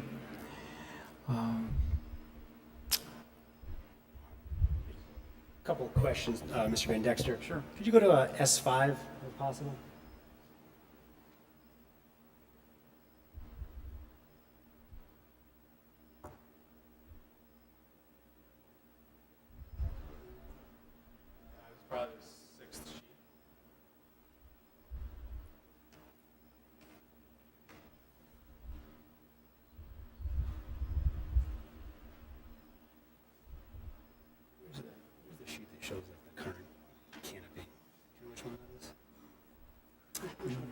Not sure.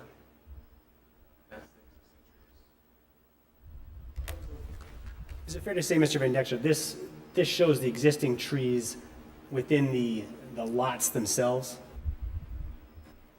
Correct. And to the right is a chart that shows the species and the number of trees, and it amounts to 67 total. Correct.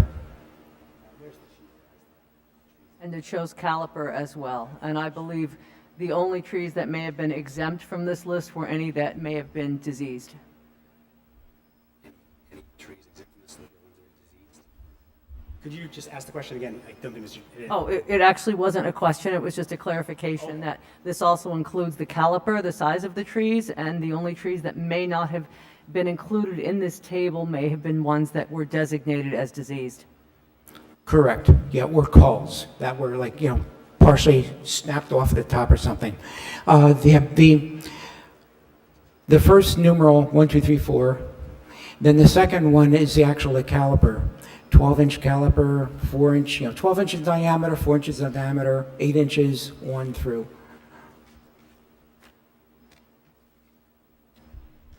That would be the trunk diameter at breast height.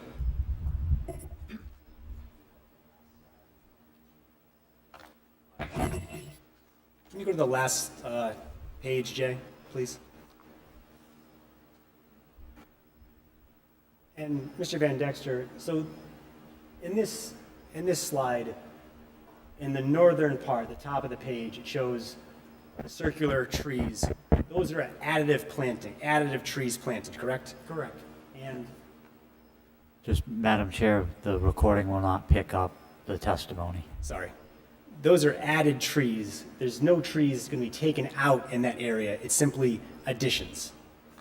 Correct. No trees will be removed from the buffer area at all. There will be some trees, as indicated there, which will be added. And they will also provide understory screening, especially the trees with some height to them, some caliper size. They're going to be a large screen, but not so much from our eye height. These trees, when they're first planted, will add screening from our height, and they will grow and fill in. In addition, the trees that are closest to the lots themselves will serve as an additional buffer, so to speak, where if people are, let's say, somebody on lot 11 buys a lot, they're trimming trees, making a path on their lot, well, they're going to know if they're going too far and extending into the buffer, because there will be the row of arborvitae right there that will be letting them know kind of that, hey, you can't go any further in there. And these are the green giant arborvitae that are probably the most deer resistant of the arborvitae available. And Mr. Van Dexter, it shows on this sheet, say, near lot 10, it has 6 arborvitaes and then 4, with a space between the 6 and the 4. Why is there a space?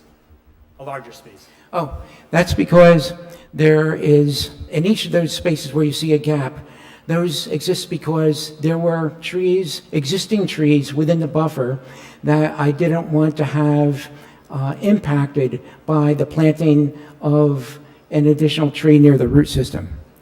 It's not worth cutting into the roots to add another tree. I don't want to compromise the quality of the tree. And to go to the eastern side, you did some work including sketches of the buffer areas. Is that fair to say? I don't know if you have the sketches, Jay, of the buffers and the...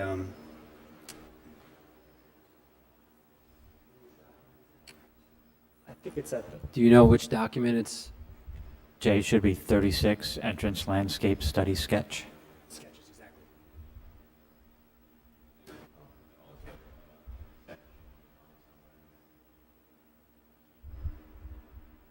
Okay, this sketch shows looking from the entry road out towards the South Road, showing the bus shelter and a child walking out from the bus shelter.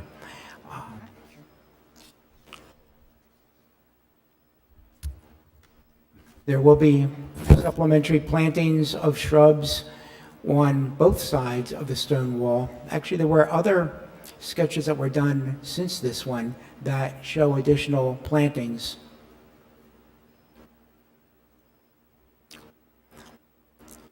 Now from South Road, the same view, but from the opposite, from South Road, looking in towards the development.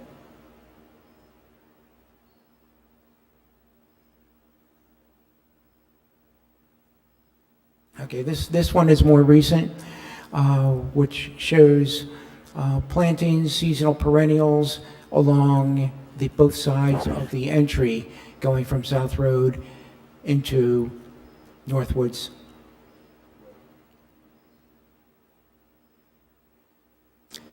With the bus shelter once again.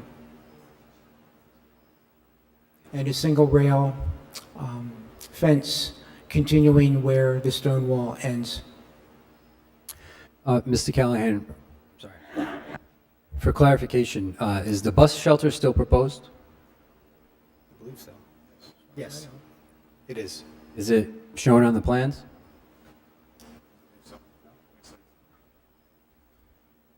Can you go to one of the plan sheets? Maybe sheet. Is it on there? It's here. It's in the landscape plan. I'm sorry. It's on the landscape plan. I just was trying to confirm if it was.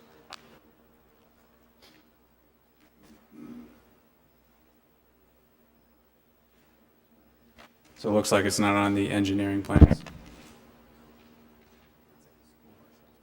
Yeah. And is that Is that proposed to be in the open space area right here? It would be, yep.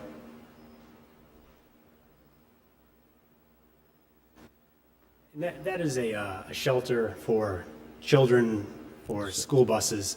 If it's an issue, we can have it removed. The reason I brought that up was for some reason I had it in my head that that the plans for that were not going to go forward for the bus shelter. For some reason, between conceptual master and preliminary, I thought that it was being abandoned. I don't recall myself, but like I said, either way, depending on what the board feels, we were happy to do it or not do it.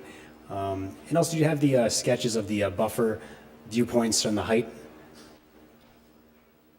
Do you know which document those are in? 33?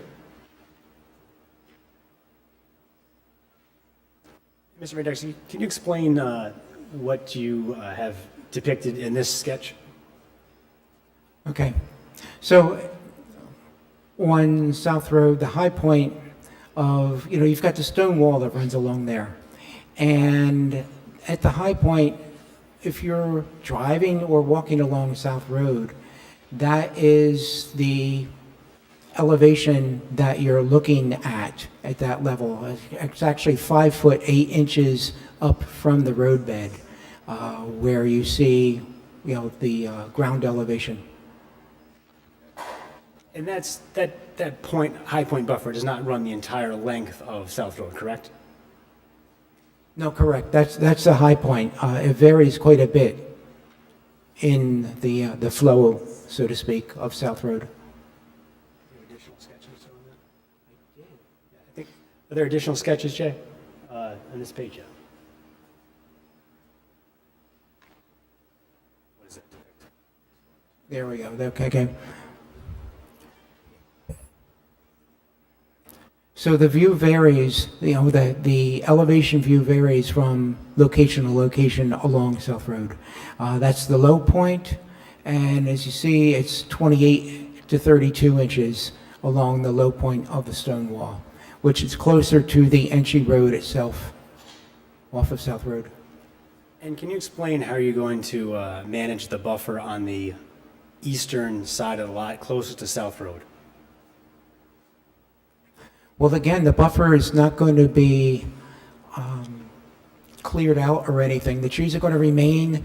There are also going to be additional trees added on the South Road side of the buffer, especially near the entry road, and that should be shown on the landscape plan.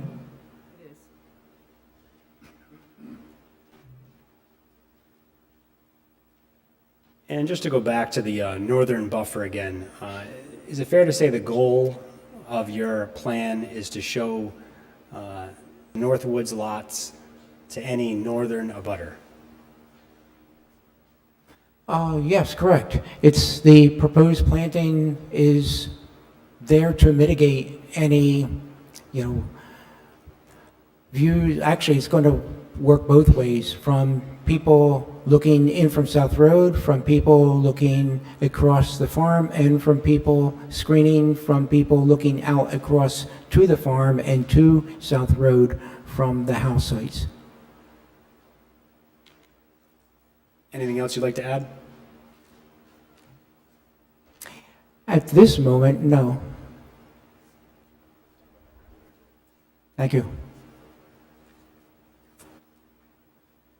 It was brought to my attention, subdivision suitability preliminary determination permit, which is in regards to siting of the on-site wastewater treatment systems in regards to the soil data that we've gathered.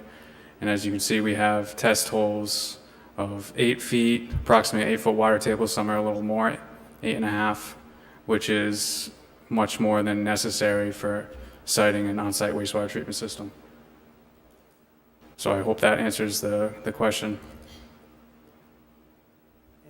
And David, can you also explain the current status of the DEM permits?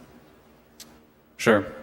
So we have received 2 permits from DEM. One is the one that I just talked about, the subdivision suitability, and the second one is the freshwater wetlands insignificant alteration permit, In that one, 2 days of July, is that fair to say?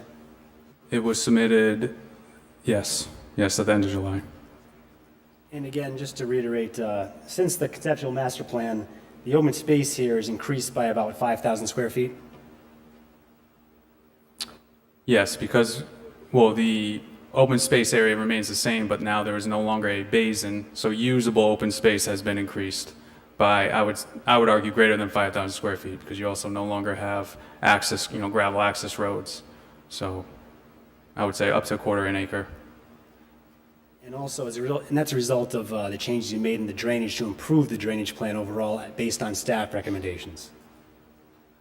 Based on the governing documents, which is the Town of South Kingstown Land Development and Subdivision Regulations and the Rhode Island DEM Stormwater Design and Guidance Manual. And also, again, just to reiterate, the amount of forest to be cleared here has been decreased by 9,000. More forest now than there was in the master plan. That is correct. I don't have any further questions. The board has questions for Mr. Van Dexter or Mr. Manoni. Be happy to entertain those. Thank you. I just wanted to note of developments, and under a previous staff and administration, the frontage lots that were cut out were unfortunate because it does prevent flexibility in terms of an overall design, and that's something in the future that we hope to avoid. It would be worthwhile for board members to be sure to look at the required findings that staff was kind enough to reference that begin on page 4 relative to an FDRP as we move through the preliminary design process. I did have a question about the amount of cut and fill, specifically to the road profile that was on one of the sheets. I know that you use the term that we often hear, to the greatest extent practicable, but I think it would be helpful for the board to know how you're going to manage that topography at that point. I guess I'm a little confused. Are you asking, like, how are we going to maintain an accurate construction? And prevent any issues such as runoff and anything that might arise in terms of erosion, not only during construction but post-construction. Well, as you can see with the profile, there's going to be very little cut and fill as far as the road is concerned. If you can see the dashed line, that's the existing grade. Mm-hmm. The solid line is our proposed grade. So it It's matches. that first section I'm referring to specifically, where you see there's quite a bit of grade change. In the low spot. Yes. Relatively speaking, I'd say it's not a lot of grade change, maybe 2-3 feet for a small section of road. And if you scroll up to the plan view, please.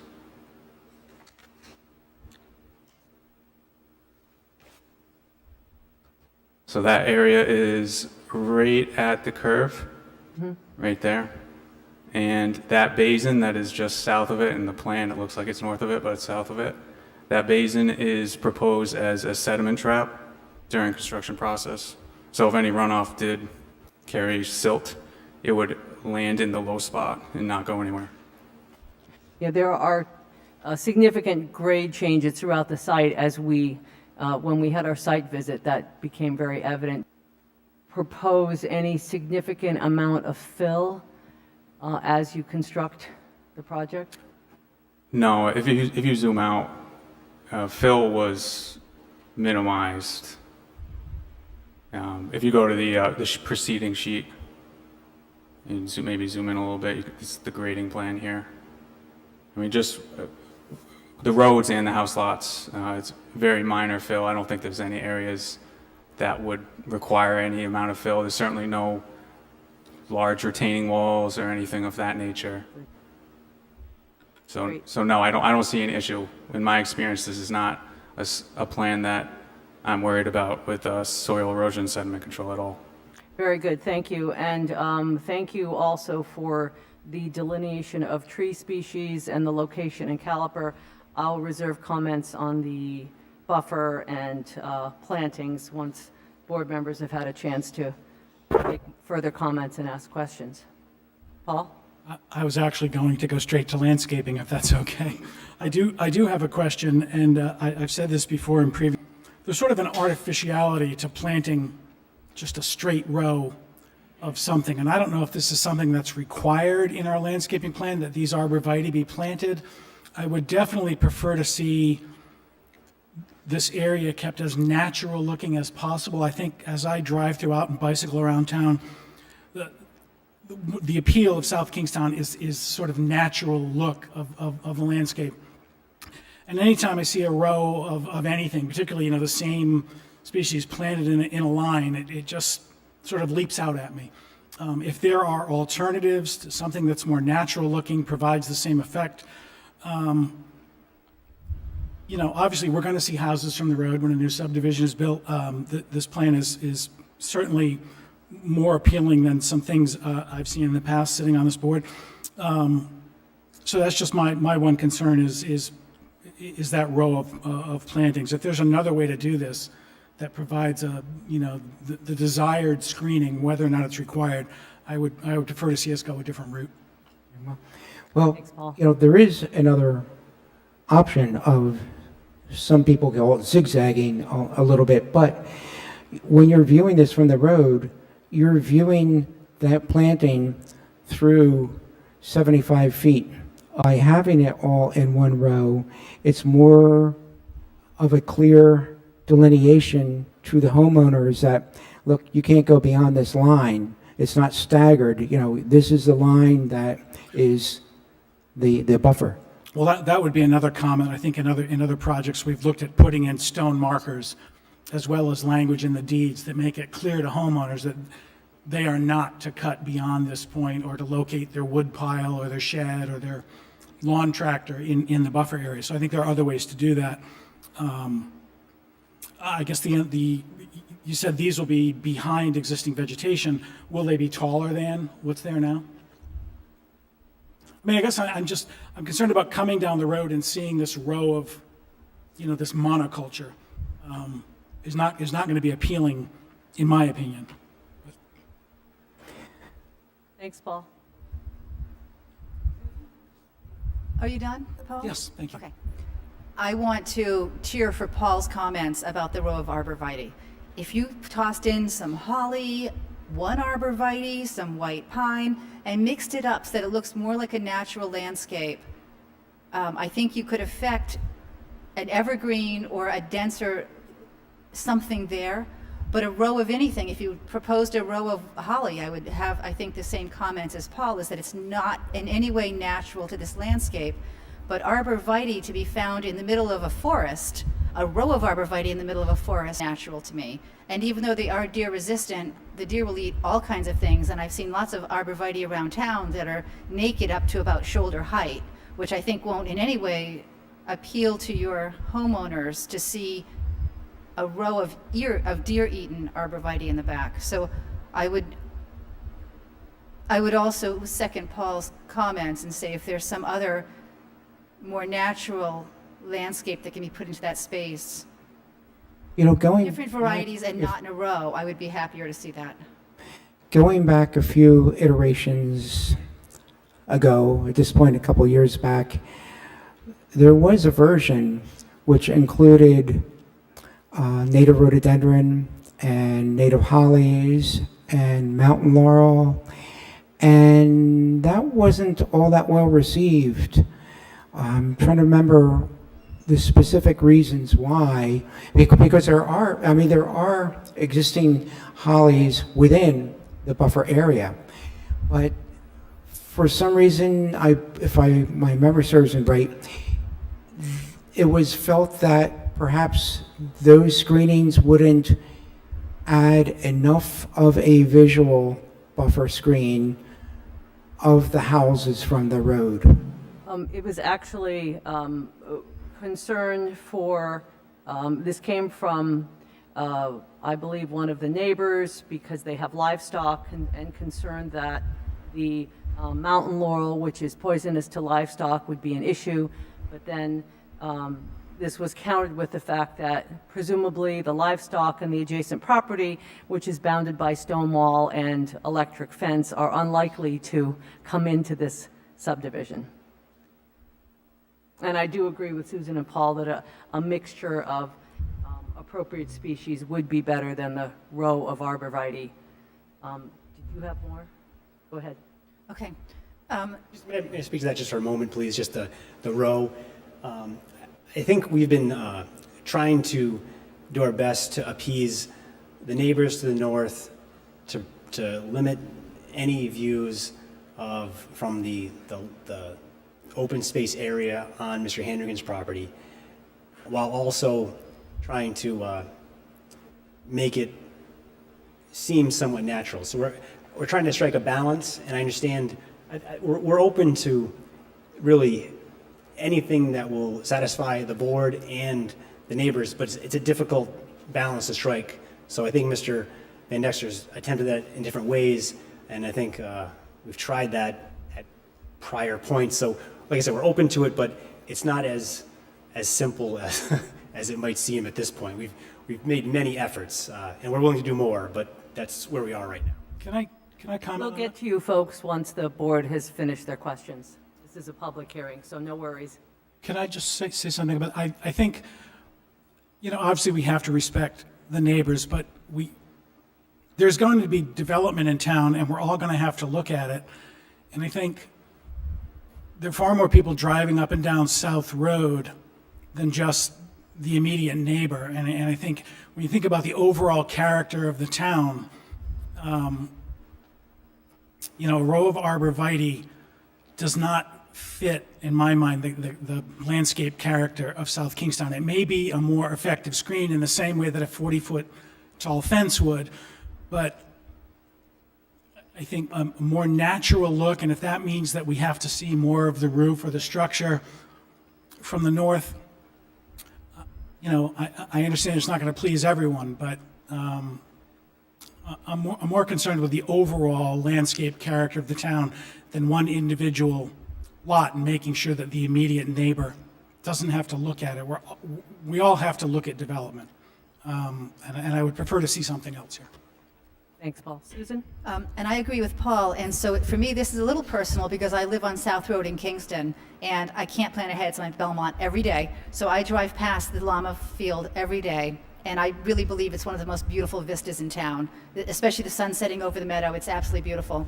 And I agree with Paul that any sort of introduction of dense greenery into that space will be preferable to the arborvitae and a natural space. But speaking of a natural space, I was curious to see the view of the project from South Road, which I don't think I received in my materials, but y'all had up on the screen up there. And it's very different than what I had thought we were talking about here. So South Road it's stone walls, and it's a little bittersweet, and it's very, very rural. And this development here doesn't look like anything on South Road. And the stone wall that's along South Road is, historic to an old farm that was in that space. And there was this picture and another one that showed, I think, a little further north that looked manicured and adjusted to be a completely different look than the rest of South Road. I see a split rail fence here, which I didn't think I saw in any plans, but I don't think there's a split rail fence anywhere on South Road. This looks, I don't know what, this doesn't look to me, if this is a genuine depiction of any other landscape feature in town, especially on South Road.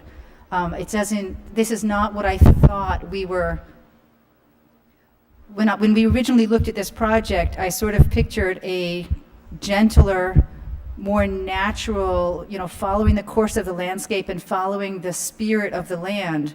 And this looks heavily manipulated, and I don't know which vision of this project I should look at, because this is not what I thought we were looking at here. So can I get just a better understanding of the accuracy of this depiction versus what I had thought that we were doing here? Do we have split rail fences on the project? Do we have, I don't know, Madam Chair, it's my understanding that the proposed fence is not a two-rail split rail fence. It is actually similar to a small guardrail type fence associated with the property just to the east. Okay. And it runs along the swale. So the other photograph, the other sketch you had of the view from South Road, could we pull up the other one too?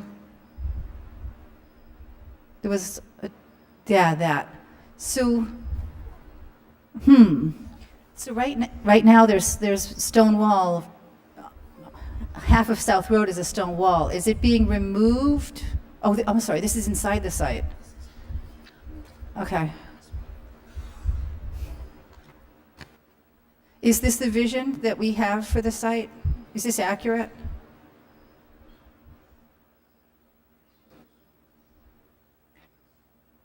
Could you go back to the previous image, please, for a minute? I do know what Susan's talking about, particularly on the southern portion of the entrance, but if you look on the northern side where you do see the curved stone wall there, it's very subtle, but you can see that the drawings do show shrubbery and lower level plantings. They're just kind of subtle. See what I mean? Right. And I think that differs from the southern side, and that may be more in keeping with what you're talking about in terms of the view shed and Right. It looks like all the vegetation's been removed from one half of this. yes. And also the stone wall, there's right now what you have is the stone wall, and then there's a break in the stone wall and a little driveway that goes in. That's different to me than reconfiguring the wall to have this sweeping entrance, then hits a split rail fence. It's very much more manicured than I had the impression we were trying to do here. And again, and going back to the arborvitae, it's not, to me, in the spirit of the whole rest of South Road, which is a much more native, natural landscape. Yeah. I think Susan helped to clarify what I was thinking as well about this, and that is the idea of a sweeping entrance with lots of little flowers planted, and the only thing it doesn't have is a sign that calls it, Fox Run or something. And I think that's something we see all over Washington County, is these subdivisions that announce themselves as subdivisions rather than just a nice appealing street I might want to drive down or live on. And so getting away from that, having as much of the sort of unmolested stone wall and vegetation remaining as possible, so that this is just a little street and not something that says subdivision here, I think would be much more appealing. Yeah, I agree with Susan and Paul in that you will sometimes see what could improve this would be to have the stone wall continue until I would say it almost is even with the roadway, and you'll see sort of the stone wall have a cap or have a pillar of sorts, so it looks like kind of a natural old farm entrance, and then directly beyond that stone wall, you'll have underplantings and shrubs and that kind of thing, so that it's in keeping with the look and feel of South Road in general. The plan, rather than abruptly ending the stone wall where it cuts in for the driveway for the entrance, the plan was to continue the stone wall to a certain extent around the entrance band into the space and ending it with a large stone pillar. As you can see on the right, you can't see the one on the left because it's in line with the wall, but the one on the right, you can see the large stone monolith pillar right there where the mono fence begins. On the right, you see a lot of shrubs, native shrubs. On the left, you don't. Part of the reason is for visibility for the school children and the buses and for the bus driver to the school children. You don't want the bus shelter for the kids to be shrouded in shrubbery. So, Madam Chair, your planning staff is diligently paying attention and listening to the testimony and writing notes. I'm sure it's your intent to potentially continue this hearing this evening. There is a mix of landscape styles on South Road. There's actually an abutting property to the south that has a very formal entrance. So I think if you give staff an opportunity to meet with the applicant and discuss what you're trying to articulate, along their frontage, there's a very formal granite wall associated with the cemetery. There are some more less ornate but formal stone walls to the east of that cemetery. And as you go further east on South Road, you're back to some of the one rock wide walls associated with South Kingstown's landscape. So I think there's a mix and vernacular in this area.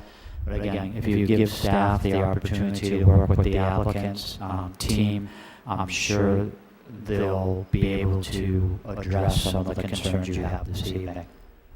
Thanks, Jamie. Before we get to, as Jamie mentioned, this will be continued, and certainly you can respond and any other comments from board members, and would like to allow the public who's come out this evening to make any comments at this point. If it's preferable, we can cut the stone wall short and have a large monolith pillar at the end of the stone wall, but closer to the road, if that's part of one of the issues. Thank you. No, I'm just going to echo what they said. I mean, one of the nicest features of South Road is the tree canopy. So if you go from Curtis Corner up to URI, that tree canopy. So having that big clearing entranceway to a subdivision is not really preferable. I think what you're really looking for is a entrance that would kind of indicate that there's a small family compound of 3 or 4 houses up the street. And kind of keep with the rest. I would just suggest driving up and down that Curtis Corner to URI, maybe look at some of the entranceways where there's only 2 or 3 houses further in. So that would be preferable. And just a couple of other things relative to the buffer. Obviously, it's been several years since our initial site visit, and some of the trees in that buffer are not only diseased, but are at the end of their lifespan. So I think it's important to take that into consideration. I know that Mr. Van Dexter said that no trees would be removed, but you obviously want to be sure in terms of safety that anything that poses a hazard is removed, and we understand that that happens. I recall also some Canadian hemlocks, which are generally doomed from the start, are to be found in that area. And with regard to the rain garden plantings, it will be important that those plantings have enough variation and appropriateness so that they can withstand both obviously extreme drought and extreme storm events. Are there any other comments? Susan? Sorry, I'm going to butt in again. So I have a couple more questions, but I'll be very quick. So I see that you gave us a list of 60 some odd trees that have been identified, but then told us you're going to take 40 of them away, which, so are you planting any more trees on the project site? And I think I might have brought this up a year ago, but I'm especially looking at that big hole in the middle of the site that seems to have no vegetation. And where all of those yards adjoin, it looks like just a clear-cut space. And is that true? And will you be putting anything into that space that it's not so wide open? It's not necessarily clear-cut space whatsoever. It's not an open field. There are a lot of trees there now. It's just that the ones we're speaking about are the trees of significant size. There happen to be no trees of significant size in that area, so that's why there were none called out for that spot. So this is not, this is not indicating then that all the trees will be removed from the places? Not to my knowledge, no.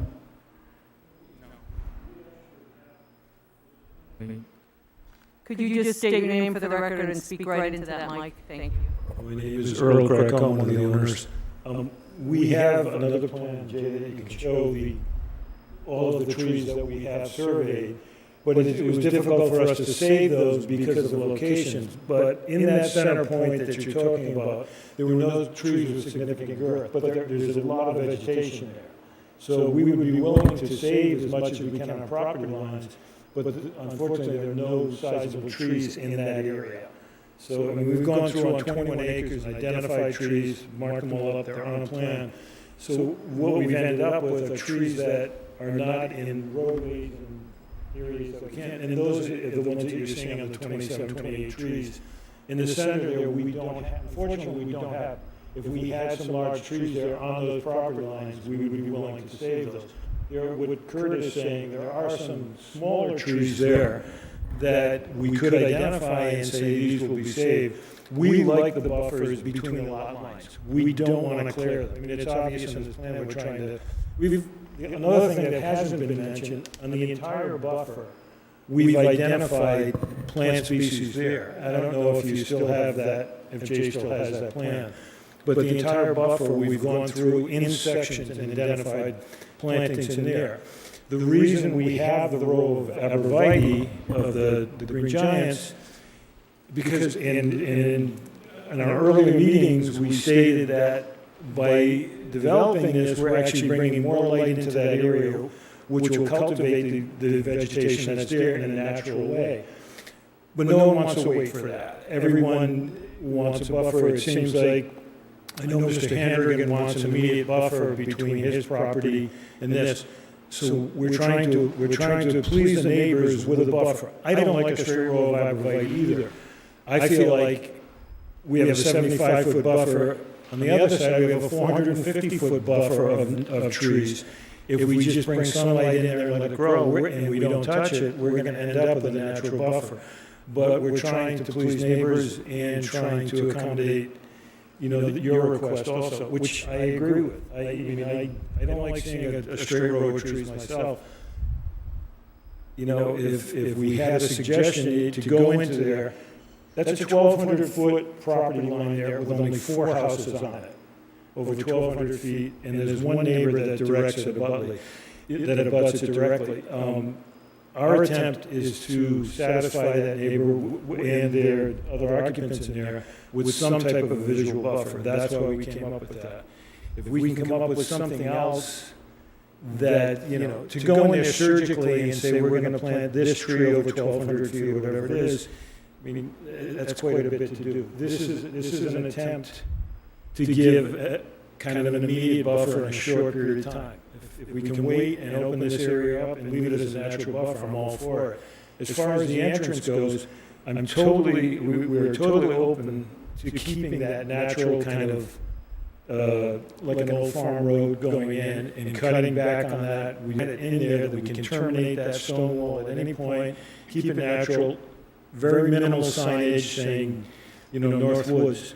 We don't want a big sign there. We want to keep it very subtle and farm-like. So we're on board with that. If we can work with you, we're totally on board with doing that. That's our intent, the whole project. Thank you. I'm sure that's possible. There are very conifer species that can be planted to make it look much more natural. And I think moving forward, because of the nature of the existing buffer, it will be important to be very aware of the soil type, potential for compaction, drainage, and tolerance to various conditions as those buffers are planted.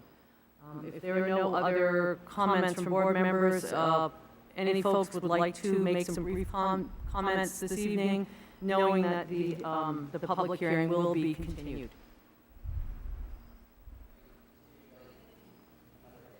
Another month. It would be at our regular meeting in September, which is I'm going to have the date, 27th. 27th. Excuse me. For those members of the public that wish to speak, there is a piece of paper. There was a piece of paper and a pen on the. Did somebody take it? If you could please just print your name so we have it. Thank you.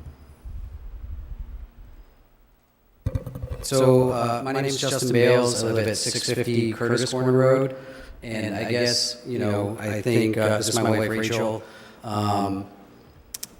We're interested in Lot 16 and how that relates to the overall development, because it's my understanding that Lot 16, which is the proposed duplex, was put in place so that they could then segment up the other lots, is that right? Like it allowed them to change the lot lines so that they didn't need an acre and a half or what acre, whatever it is.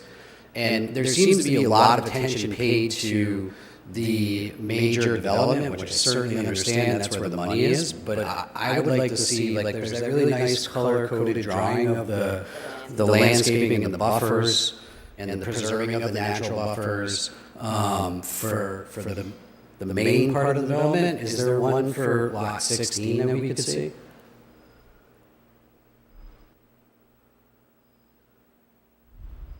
No, there's not. Is there the sketches of what that entranceway will look like? Because it's my understanding that that's going to be a separate entrance. Is that right? And Earl, is that? So Madam Chair, Actually, for clarity, proposed lot 16 is. Right. So if you come out, We just have one person speak at a time for clarity. The lot 16, which is proposed to be the duplex, is serviced along existing street frontage, is not accessed through the proposed cul-de-sac. And I believe Mr. Bale's question also related to, is there landscaping associated with this particular lot? Staff did not receive as part of the application packet any proposed landscaping for that lot. The same level of detail and attention hasn't been made to lot 16.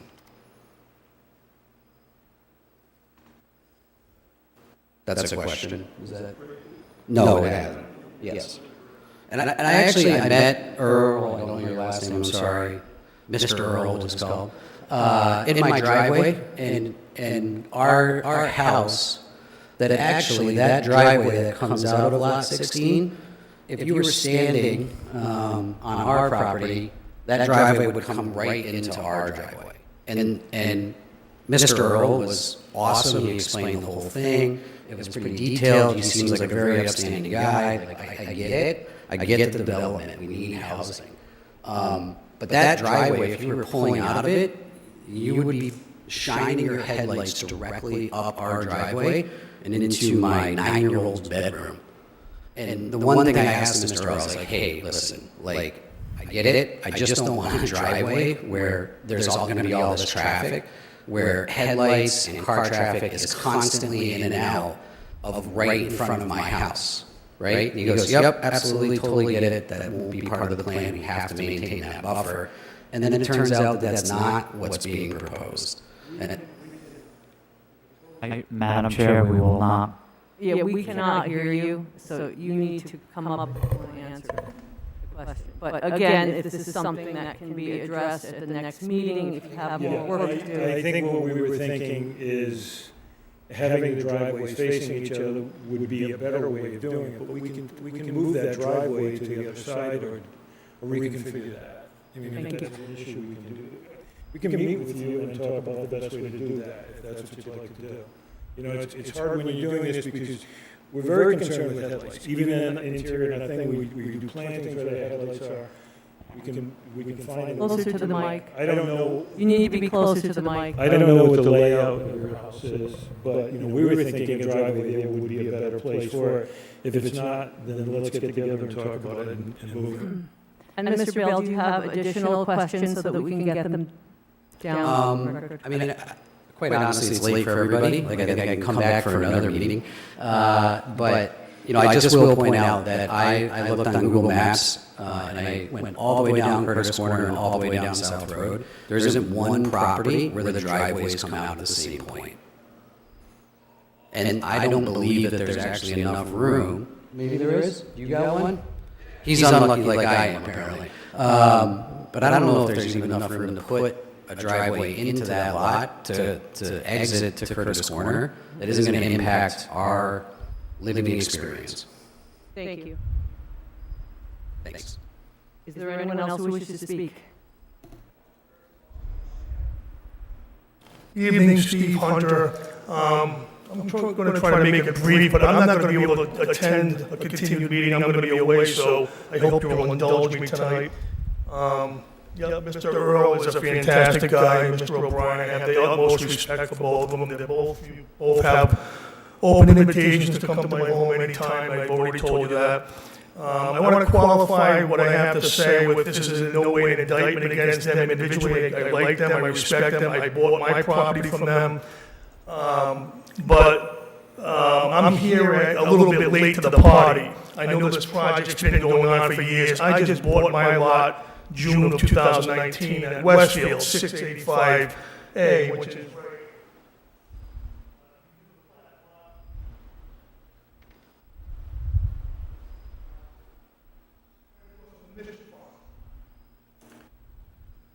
So we just got in last year. We just finished our new construction last year, and we came from Cranston, my wife and myself, and, you know, as you all can expect, Cranston, we can reach out of our window and scratch our neighbors' rear ends. So the attraction of being in South County was open space, peacefulness, quietness, quiet enjoyment of your property without a lot of hustle and bustle and noise. And what was presented to us when we were interested in buying this lot was that there was going to be a 100-foot undisturbed wooded buffer zone between the back of my lot line and this new development. So we bought the property, and we ultimately, again, built the house.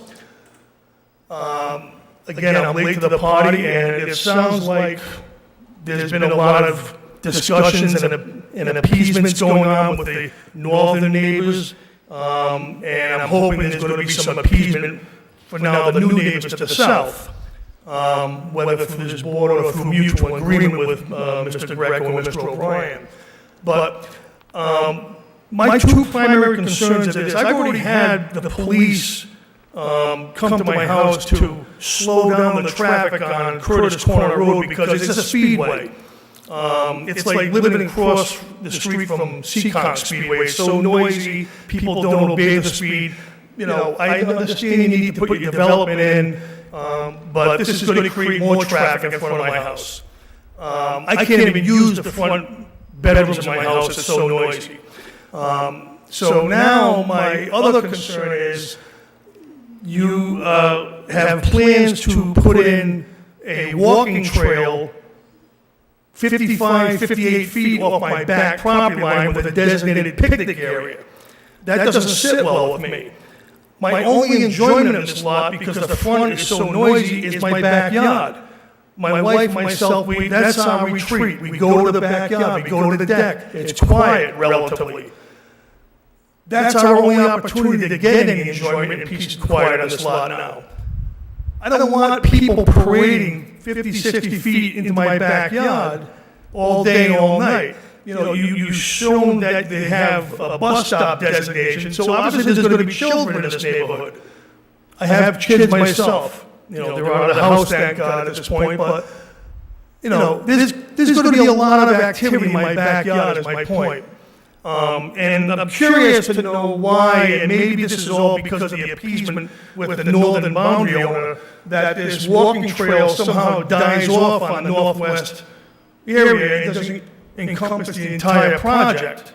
Is that something that was objected to before I came to the party? Was it? So now I'm stuck with the problem where it's going to be right up against my backyard. You know, and if you look at your proposed plan, there's a picnic area right there in my backyard, 50 feet off my property line. I really don't want people that close to my property line. The whole intent of moving to South County was to have a buffer zone undisturbed, you know, and this bike path, or whatever you want to call it, walking trail, kind of defeats the purpose of the definition of an undisturbed buffer zone. Because when you create foot traffic into that buffer zone all day, all night, you know, and I noticed, you know, and I think it's fantastic that everybody in South County loves to walk, bicycle, and jog. So they're going to use that trail. I'm sure they will. You know, but you know the old saying, "Not my backyard, not my backyard." It's not going to be in my backyard. I'll go down swinging on that one. So you know, it's too close. You know, if I wanted to live near Lincoln Woods or Goddard Park, I would have bought there. The attraction of this was there was going to be a 100-foot buffer zone, undeveloped, undisturbed. And now I'm presented with, I'm going to have people walking through my backyard all day and all night. You know, the sun goes down this time of year around 9 o'clock. I don't want to see people that late at night. I'm trying to enjoy myself. I want quiet. You know, so, you know, we're about appeasing the neighbors, you know, and I know you have to balance your new neighborhood and the new forthcoming property owners with the existing neighborhood, you know, and I know I'm new to the neighborhood, but I'm here. I'm in the neighborhood, I'm a taxpayer now, you know, and I bought this lot on certain premises that I was gonna be able to have quietness, otherwise I would have stayed in Cranston with the, you know, the circus. You know, I just retired, my wife retired, we want quiet. We don't want any more noise. We don't want any more commotion. We want to be able to sit in our backyard and just relax without a lot of people intruding on us. You know, I'm not anti-kid. I'm not anti, you know, bike path. You know, they got the bike path 100 yards up the street from the front entrance of this development they can go use. They got trails behind the South Road Elementary School they can use. You know, there's plenty of opportunities nearby that people can use their bikes and go walking. They don't need to be walking in our backyards. You know, so I'm hoping that they're going to take, you know, that into consideration and balance the needs. You know, and I really don't think it's necessary. You're going to sell these lots, no problem. Let's be honest. The bike, the walking path, the little picnic areas are not going to make or break sales on this development. You know, it's a little cute thing, but at our expense. You know, so, you know, I'm hoping you're going to take a hard look at that because if you bring up, you know, the proposed map. The way they have this thing snaking around that historical cemetery, it dips right into my backyard. You know, and you know, we got 16 houses planned. What's the average house? 4 people in every house? So that's possibly 64 people I got walking through my backyard all day long. If you could just take a deep breath and understand that we I'm passionate about this, so, you know, you gotta we understand. appreciate that, that we know that you cannot attend the next meeting. I can send my representative. The buffers and the waivers that have been requested for the buffers have been of long concern to this board. And as you may or may not have read in the staff comments, the buffer along South Road, which doesn't necessarily address your concerns, was only a conditional approval of a reduction from 100 feet to 75 feet. And as you see tonight, the makeup of the buffer, the location of the buffer, the location of the trees, all of those things are of great concern to the board members. That's why we ask so many questions, and we try to look at all the details on a plan. Do you have any other concerns? Yeah, my last point is, you know, if you have potentially 60, 70 people in this neighborhood, you know, the way they have this walking trail dying off at the northwest section, now how do those people come back? They come back to my lot. So not only is it just one trip behind my lot, now to go back to their homes, they're going 2 trips. So it's magnified twice now. You know, I hope you know, this reminds me of the people that buy near the airport. Well, you know, you knew there was an airport there. Well, when I bought this lot, it was under the premise that there was an undisturbed 100-foot wooded buffer. Walking trail and picnic areas doesn't constitute undisturbed to me. So, you know, I want you to take that in serious consideration. You know, and I told you, I'm a reasonable person. I'm happy to work out concessions because I like these guys a lot. They've helped me. They've even hooked me up with Mr. Manoni for projects in my own house. You know, so I have the utmost respect for them. You know, and I know they got to build their development. I'm not trying to stop that in any way, shape, or form. But I need to have a balance between my quiet enjoyment, my wife's quiet enjoyment, and their ability to develop their property and maximize their gains. Thank you. We're aware of that. Appreciate it. Anyone else who wishes to speak?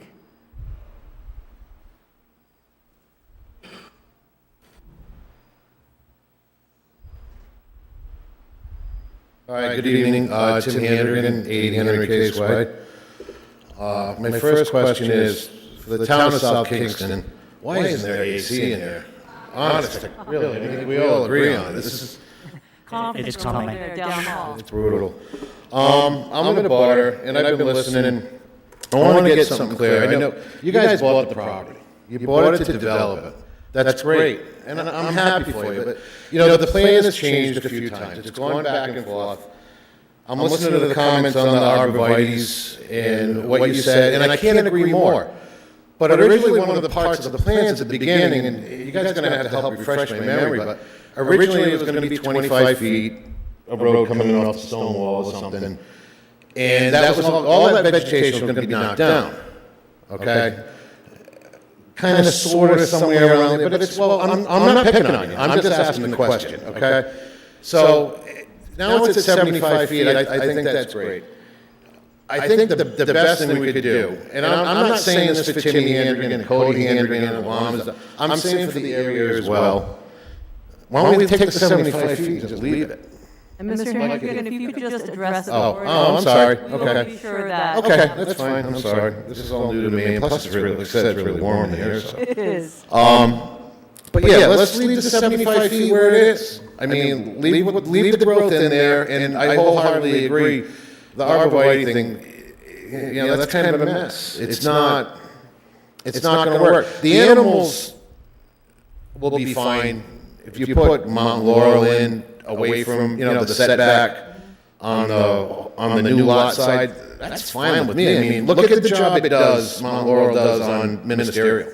When you drive down through the coves, you know, in the shallow spot, that's great. I mean, that's some of the prettiest roads in South County down there, you know? That'd work.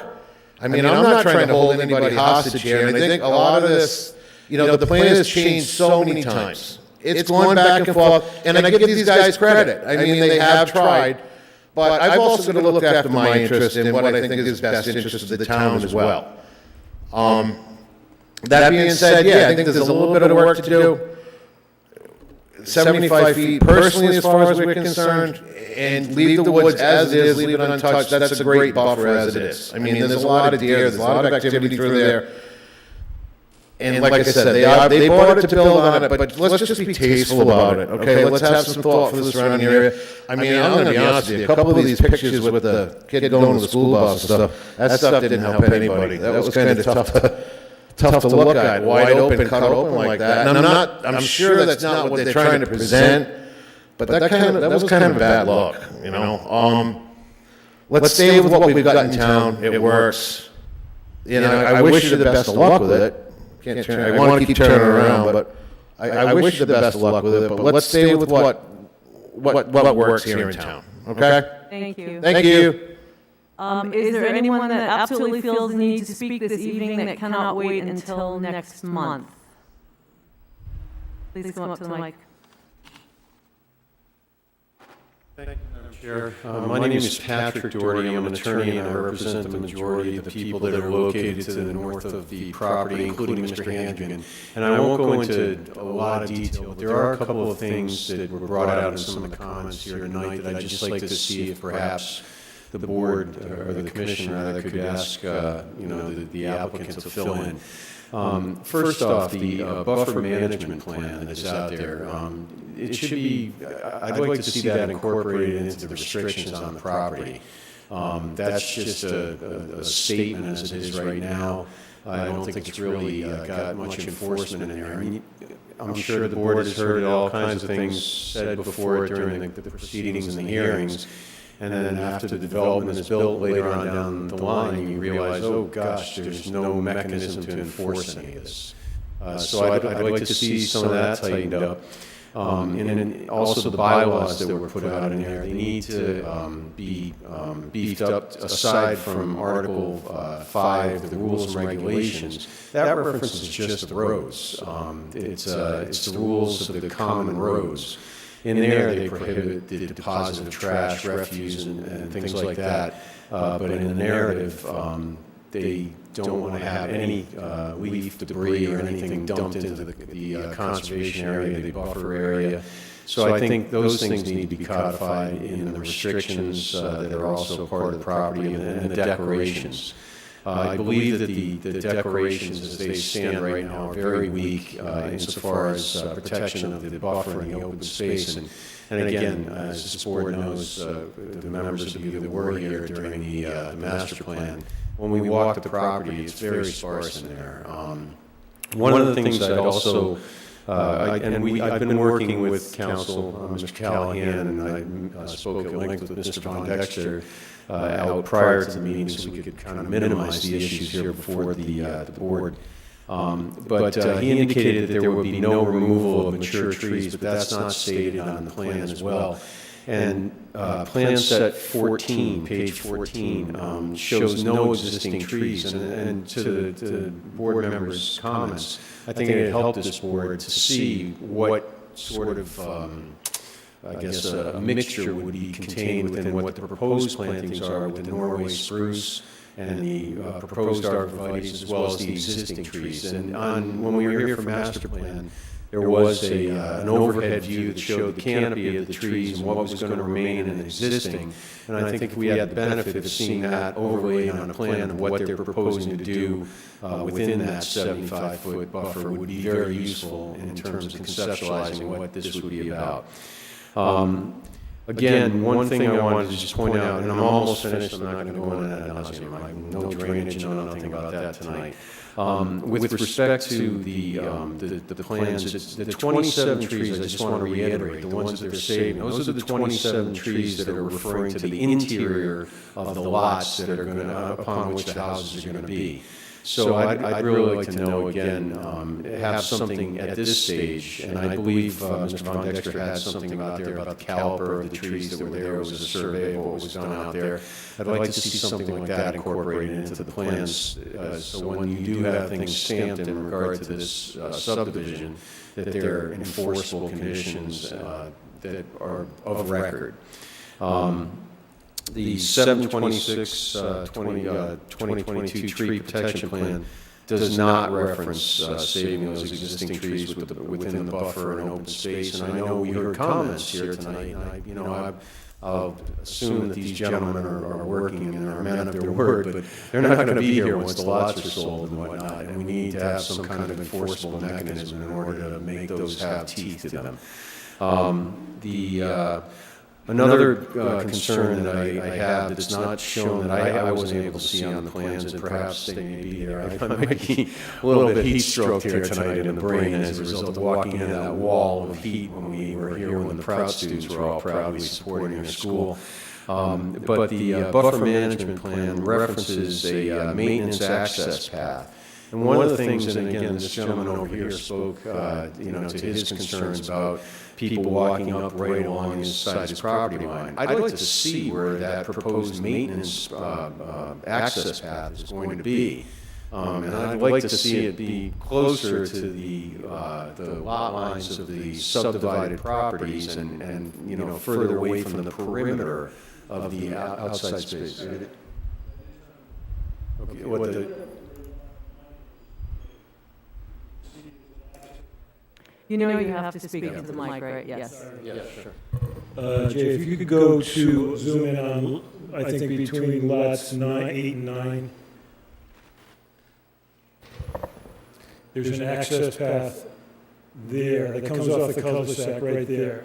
And that was one of the reasons we changed the drainage and removed the drainage that was in the open space on the southern portion of the land, is because you need access for the drainage areas there, so we have an access path there.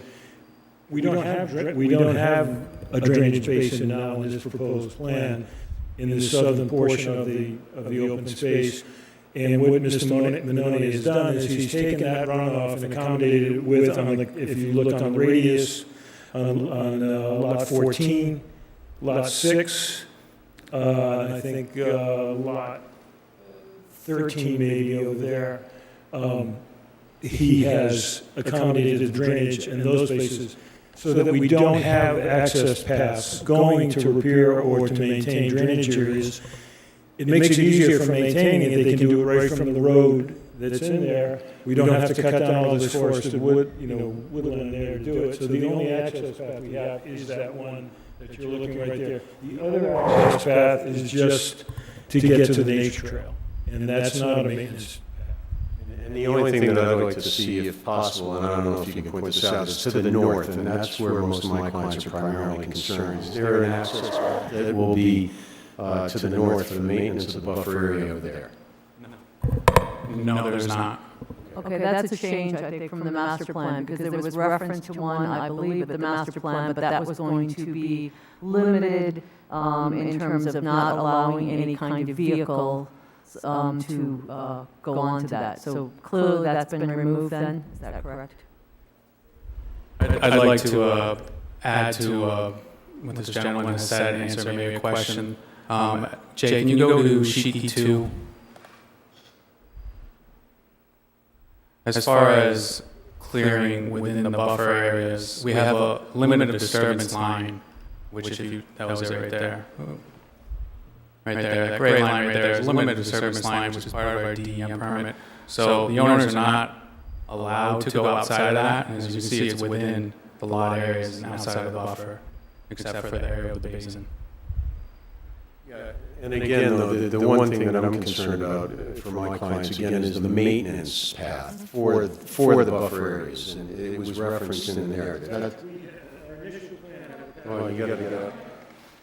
All right. Our initial plan had a path that went through the full perimeter, and I believe that your client didn't want the path there, and we took the path out. Perfectly willing to put that path back in if you'd like to have it this time. No, that's not what I'm advocating here, but I just wanted to finish up your comments. Thank you. I'm finished right now. Thank you. But if I would, I'd like to reserve on other topics for the next phase. Thank you. Yes. If you can please keep your comments brief, we do have other agenda items this evening. Good evening. Thank you, Chairperson Mack, and the members of the board for giving me this opportunity to speak to you. My name is John Underhill. I'm an abutting property owner. I've resided at 87 Henry Case Way since 1996. My wife and I have raised our 6 children there. I'm also a business owner in Wakefield, and I've had a property at the South Kingstown Office Park for 28 years. I'm strongly against the granting of the variance regarding the buffers along South Road. The town thoughtfully came up and implemented the comprehensive plan for a reason. The 100-foot buffer was deemed essential to maintain the character and aesthetics of our town. If we were to start to reduce this buffer now, it's not inconceivable that it would be reduced even further in the future. If you take a drive down South Road, it's a gateway to South Kingstown. It's such a scenic and picturesque road to travel. None of the existing housing developers have homes that are right up against the street. Starting at the top at Brown's Farm development, then the neighborhood that's off of Heritage Drive, down to Kingston Woods, followed by Potterswood, Teft Hill, Case Farm, then down across Curtis Corner Road to the Dare Trail Development, South Road Estates, Sweet Island Farm, and finally Stone Soup Farm. None of these developments have homes that are abutting up against the road.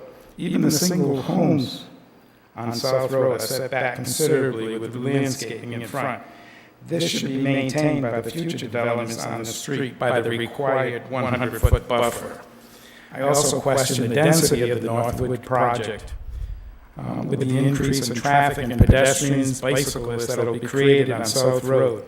Just this week, on the South Kingstown Facebook page, there was a post regarding an altercation between a box truck and a bicyclist on South Road. This post had over 100 comments regarding the difficulty and safety of walking and riding along the narrowness of South Road with its lack of sidewalks and blind curves. This condition will only be made worse by this development so close to the bike path. Finally, I've always thought that variances should be granted due to a hardship that a developer or homeowner would encounter if the variance wasn't given. I do not see that the burden of proof has been met in this instance. This developer can still build houses and homes on the site, just not as many as they desire. Our neighborhood in Case Way has 6 homes built on roughly 25.5 acres. In Northwoods, they are looking to put in 17 residents on 21.5 acres. They could still develop this land and keep it within the characteristics of the surrounding community. I think our town is at a crossroads in deciding which path it wants to take. It would be a shame if our town eventually came to look like the other cities and towns in our state that were once rural-friendly and no longer have these characteristics. Again, I thank you for the time you've taken putting into this board and the due diligence that you're taking. As someone who spent many volunteer hours, I appreciate the sacrifices you guys are making, and I thank you very much. Thank you, Mr. Underhill.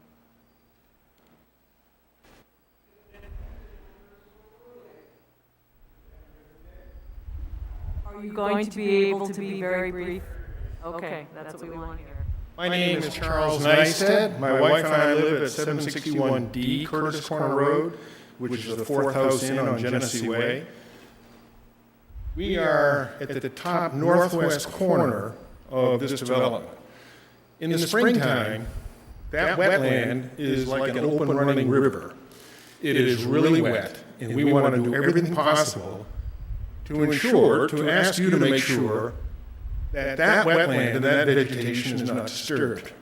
The plan that we got in the mail, and some of the material I saw in the planning board file, suggested that there's a label open space in that top left-hand corner, but the 75-foot buffer on the north side says open space vegetated. And I want to make sure that this board keeps in mind that wetland should be preserved in its entirety intact, with no clearing, no excavation, no alteration whatsoever. I haven't seen the DEM wetland permit, but I will be looking at that, and I would ask you very much to ensure that that entire wetland is not disturbed. Thank you. Thank you. Would someone like to make a motion to continue this item to our September 27th meeting? Before we do that, could I just make one comment? Looking at these plans, and I apologize that I missed it earlier, but the walking path is actually in the perimeter wetland. And I've said this before, perimeter wetlands are not play areas. It's there to protect the wetland. Dog walking in the perimeter wetland, anybody walking is a disturbance to wetland wildlife. I don't know if it's something that's allowed under DEM regulations or not. I think it's a bad idea. I think perimeter wetland should be exactly that, an undisturbed vegetated perimeter wetland that is not there for public use and enjoyment. It's there to protect the wetland. Well, as I understand it, Dave, as I understand it, it is allowed by DEM. It's DEM's jurisdiction. I don't think that the town would effectuate any impact on that, and they do have a permit from DEM based on the plans that were submitted, so I think if it was an issue, it would have revealed itself by now. We argue about it a lot at DEM. I'm sure you do. Thank you, Jay. So I'd like to add to that just to help maybe ease your conscience a little bit. If you can go to the detail sheet, I think it's the second one. We specifically, as Jay has mentioned right there, and passed it. Right there at the bottom right corner. So that's the detail for the path. And that, we had to hash out that between DEM, that's part of our permit. So it's very specific on how the path is created, the width of the path, and the clearing and maintenance of it. And it is the DEM permit, and we've been granted access through DEM. Thank you. Joe, did you have something? Or Well, I'll make that motion, but before I do, I just want to mention that one of the things we didn't spend any time on tonight was the affordable housing component. So next meeting, if you can be ready to talk a little about the affordable housing. One of the things that we require is that affordable component be developed at the same time or in parallel, and also that housing be compatible with the rest of the development. So with that said, I'll make the motion that we continue this to our next regular scheduled planning board meeting in September 27th. We have a motion from Joe. Do we have a second? Second from Liz. Any further discussion? All those in favor say aye. Aye. Motion carries. Thank you, everyone.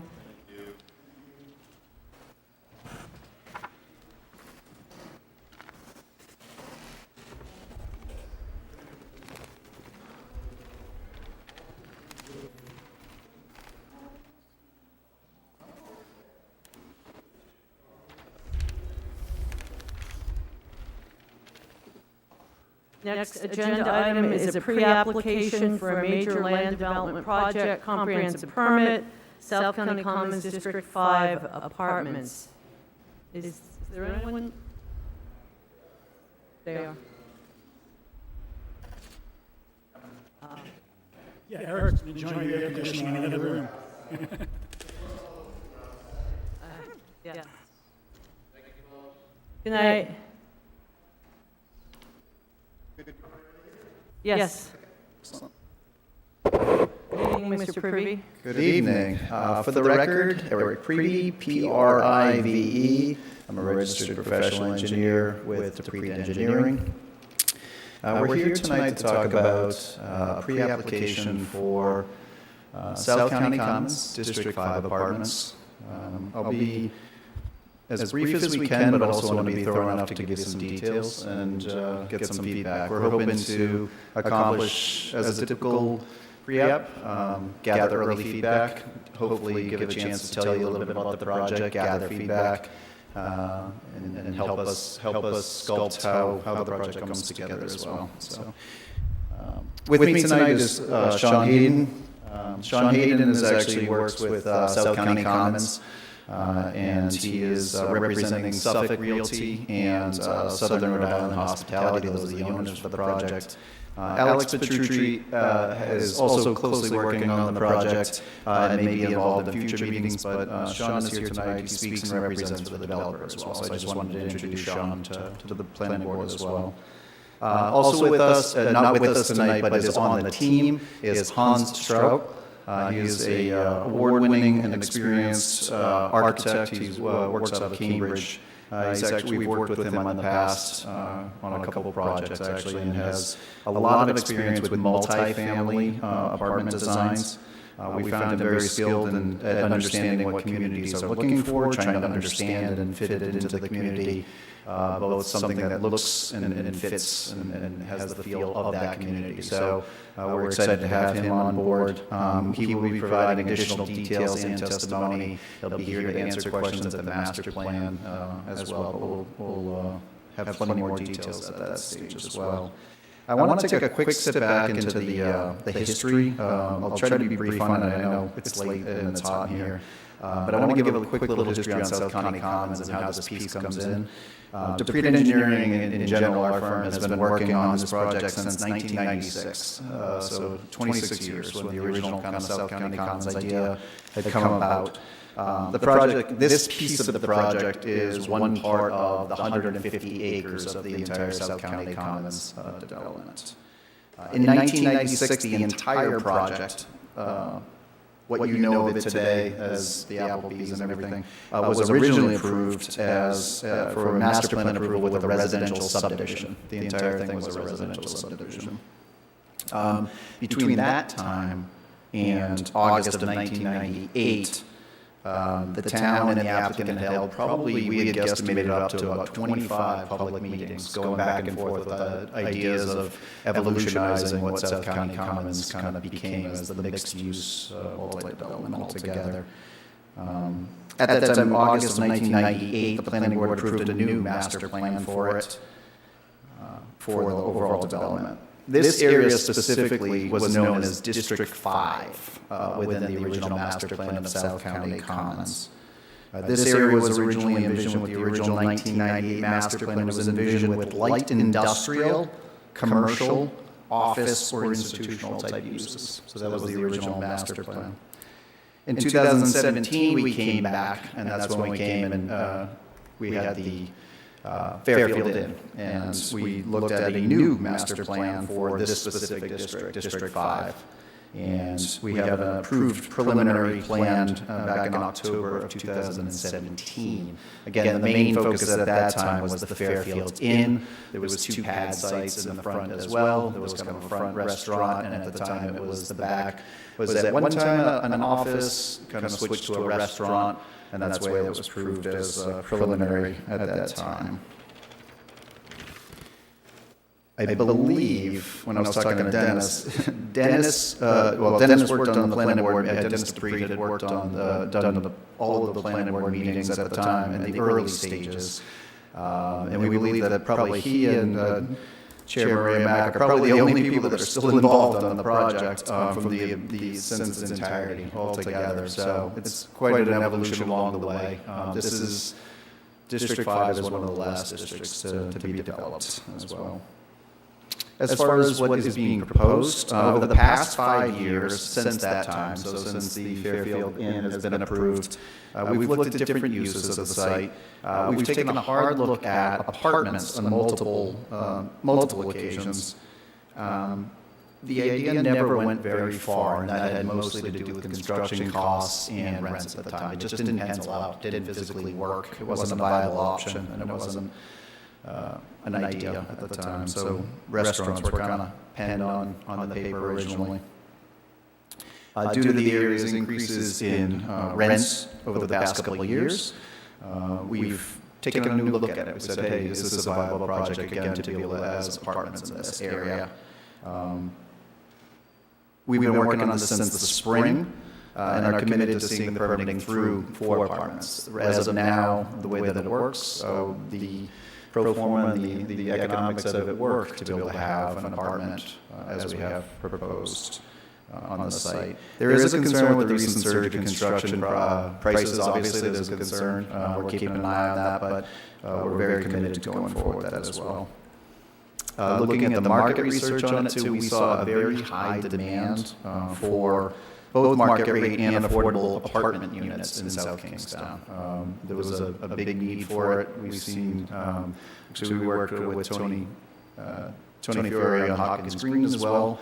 Those apartments on Hopkins Lane were sold very quickly. So we see a high demand for apartment housing in South Kingstown.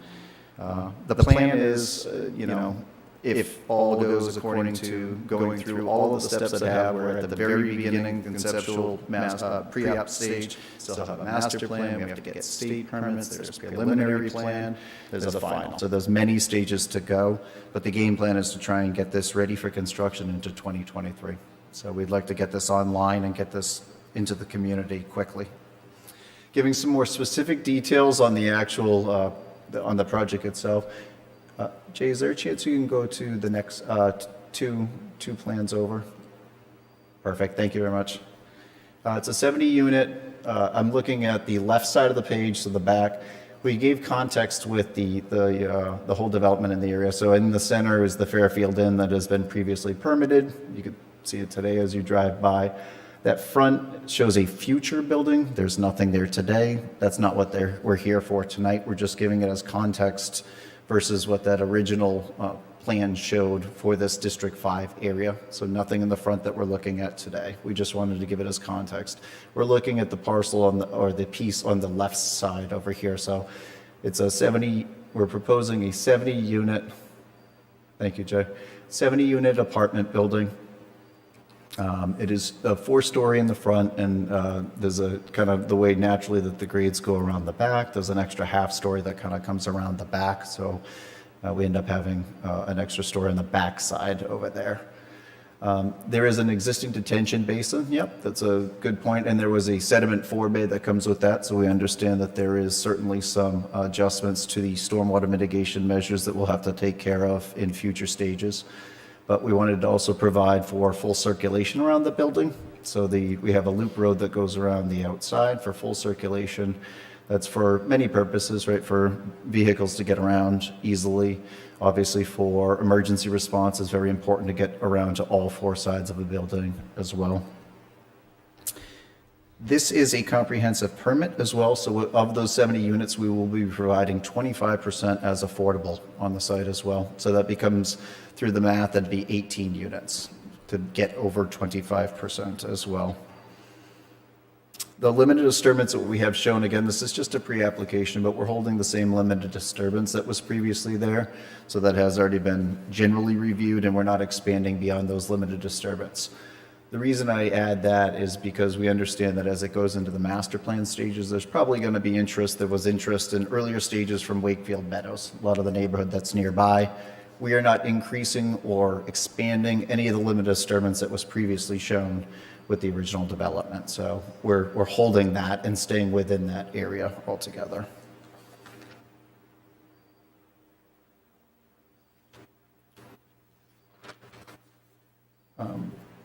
That was kind of my general summary. Next steps, this is the conceptual pre-application. Again, we're here mainly to gather feedback, right? We wanted to show and get as much feedback as we can. I think that's what the pre-app ends up being, is information sharing, trying to understand how the planning board feels about it.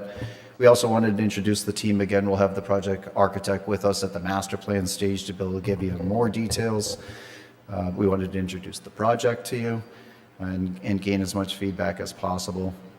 We will be returning with a detailed master plan submission at some point as well. We'll have more architectural details. We'll have more landscape details.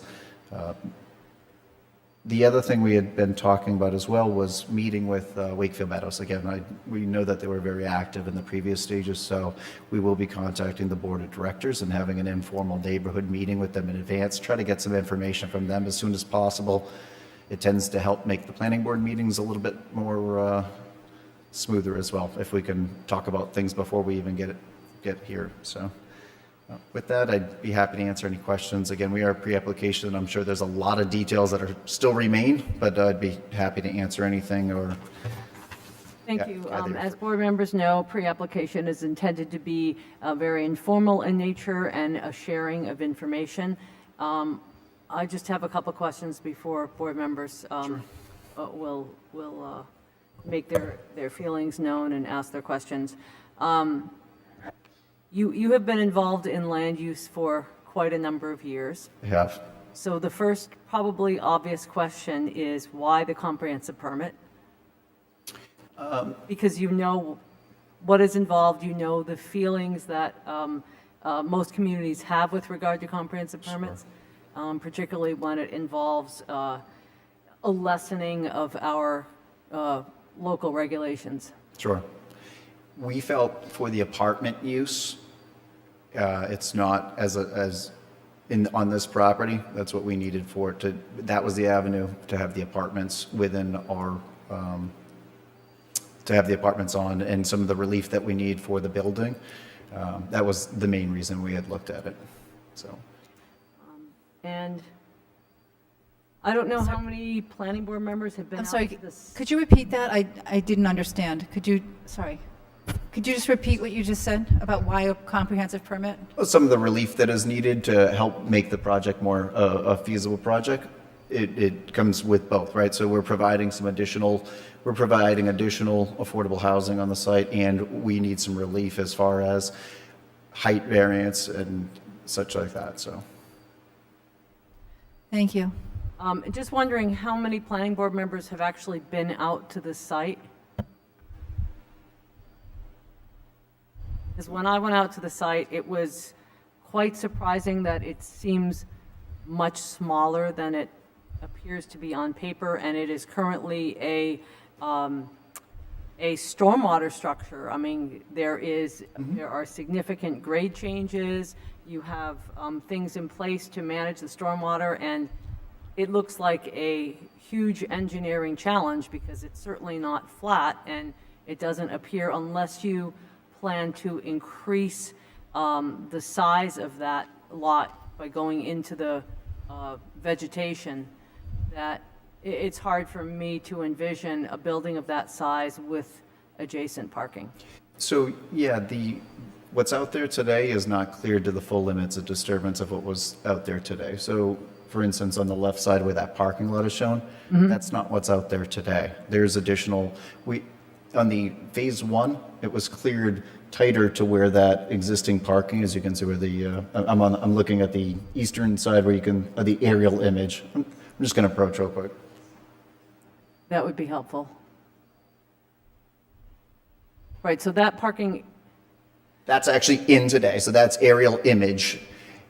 The disturbance is beyond that in order to have those grades taper in, but it is not to the extent of what would be shown there. So there is additional land to be cleared to be able to use for that area as well. So there is more area. There is absolutely grade change, and we look forward. We've looked at it. Again, we're only at pre-application stages, but we need to look at the feasibility of that as well. We need to look at if the stormwater is going to work, right? We can't just reduce a pond, so we're looking at how that underground storage because the part that we're looking at, actually, the part that you can still see on to the northwest there of the pond, that's the actual detention pond. The other part is the sand filter, so the water quality element to it. So we have other ways we can do that through underground water quality treatment. So we are looking at that, again, only at pre-app, but these are things we want to look at. We looked at how that wall will start to look to be constructed to make sure it can work. That's why we looked at having a walkout at the back to reduce those grades, because if we pick those up, that makes an even bigger wall in the back. So these are things we are starting to look at, even though it's a pre-application. We try to look at those in advance, because it all goes to the feasibility of the project. If we create a site work that makes an expense that's very large, Yes, I mean, it makes it an, That's a large, deep area that I think would require a considerable amount of fill if you were to attempt to flatten it. correct. Questions, comments?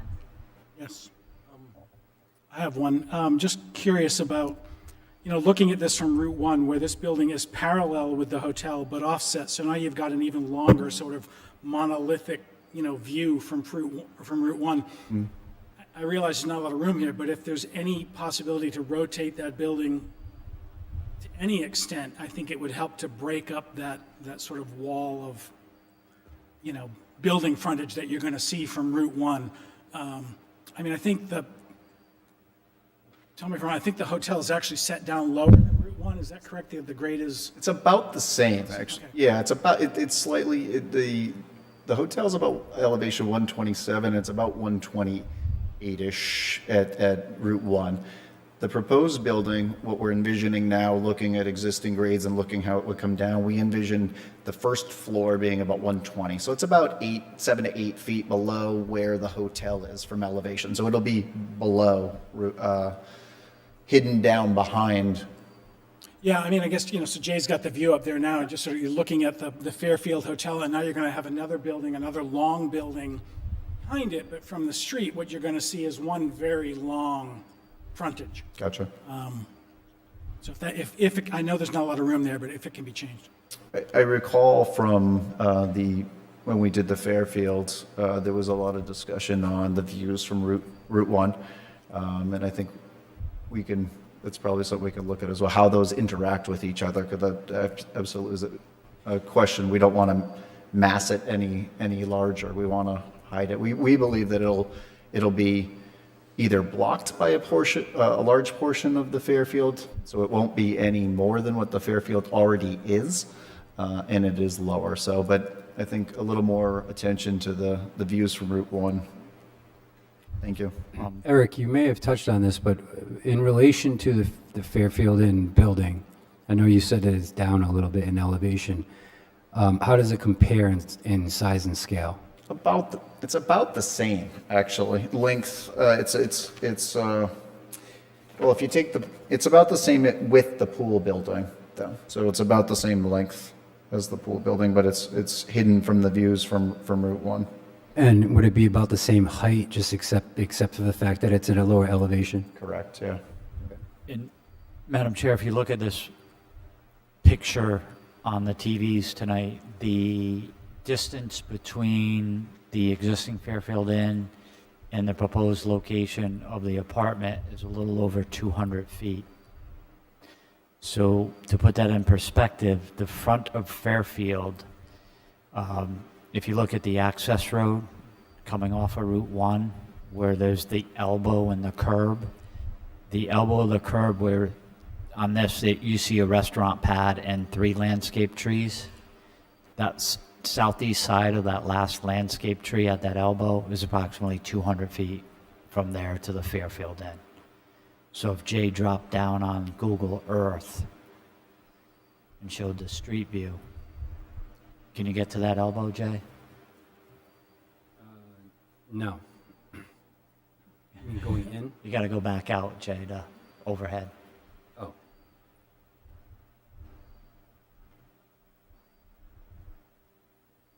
See if you can drop your little yellow guy. Is that what you're looking for? Yes.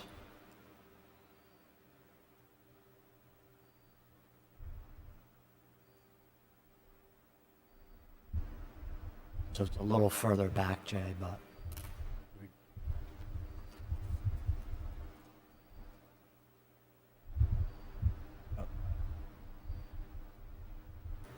Again, I think the point that Mr. Jordan's making is it would be helpful to provide those types of rendering elevations, perspectives as it relates to its impact on Route 1 and those view sheds. And Eric, just getting back to the question about the comprehensive permit.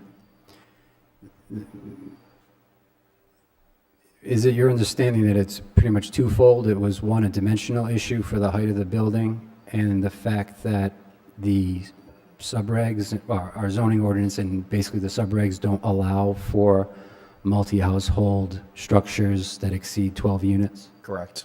Okay. So, yeah, the use within this zone, exactly. Could it go for a zone change? It could, but it's not the easiest. It doesn't make sense. Yeah, the definitions in the subregs for multi-household structure is limited not to exceed 12 in the town. So I don't think there is a zone. There's nothing that it would fit. Yeah, there's not a zone that it would work. And Jay, we don't have any apartments in town that are of 70 units or similar that are contained within one building, correct? Not that are convalescent type care units. So you do have buildings of this scale. Again, you have 2 hotels of this size. Right, I'm and you do have your convalescent care in 55 and older, that some of those buildings are approaching this scale. There's a site on Church Street that has a number of units. What is that called, Pete? Brookedge? Talking about Brookedge? What is it called? Brookedge? Yeah, how many units are in that one? They're condoed, but they're apartment style, but they're condoed. I mean, it could be upwards of 40 or so, correct? Not that many, all right. I'll just go on record and say I have no objection to the number of apartments. I think the need is so great in town, 70 units with 17 affordable apartments. There are not a lot of places in town where you can do that. I mean, obviously, this whole thing, we're early in the process, but I'm in favor of adding a substantial number of apartments. Madam Chair, one thing staff did talk to the applicant and their design team about was the perspective of a building and the scale of that building as it relates to the landscaping they're proposing in front of it. That when you're at the scale of, a 4-story building or you're approaching 40 to 50 feet, that you can't start off in some aspects with an 1.5-inch caliper 16-foot tree in front of a 45-foot tall building. So we did ask the applicant that as they move forward, perhaps in the permitting realm, that they look at strategically looking at larger scale plant material as a specimen element to their building, both in front of their building and then potentially supplementing the landscaping in front of the Fairfield Inn along that view shed also, because I think South Kingstown over time has learned from the past that the landscaping proposed for the Fairfield Inn, trying to mask and screen, and again, you're not trying to eliminate the view of it, but softening that effect on Route 1, the landscaping material and choices were potentially undersized for the Fairfield Inn. I agree 100%. The landscaping on the Fairfield Inn is not enough. It doesn't suit the intended purpose.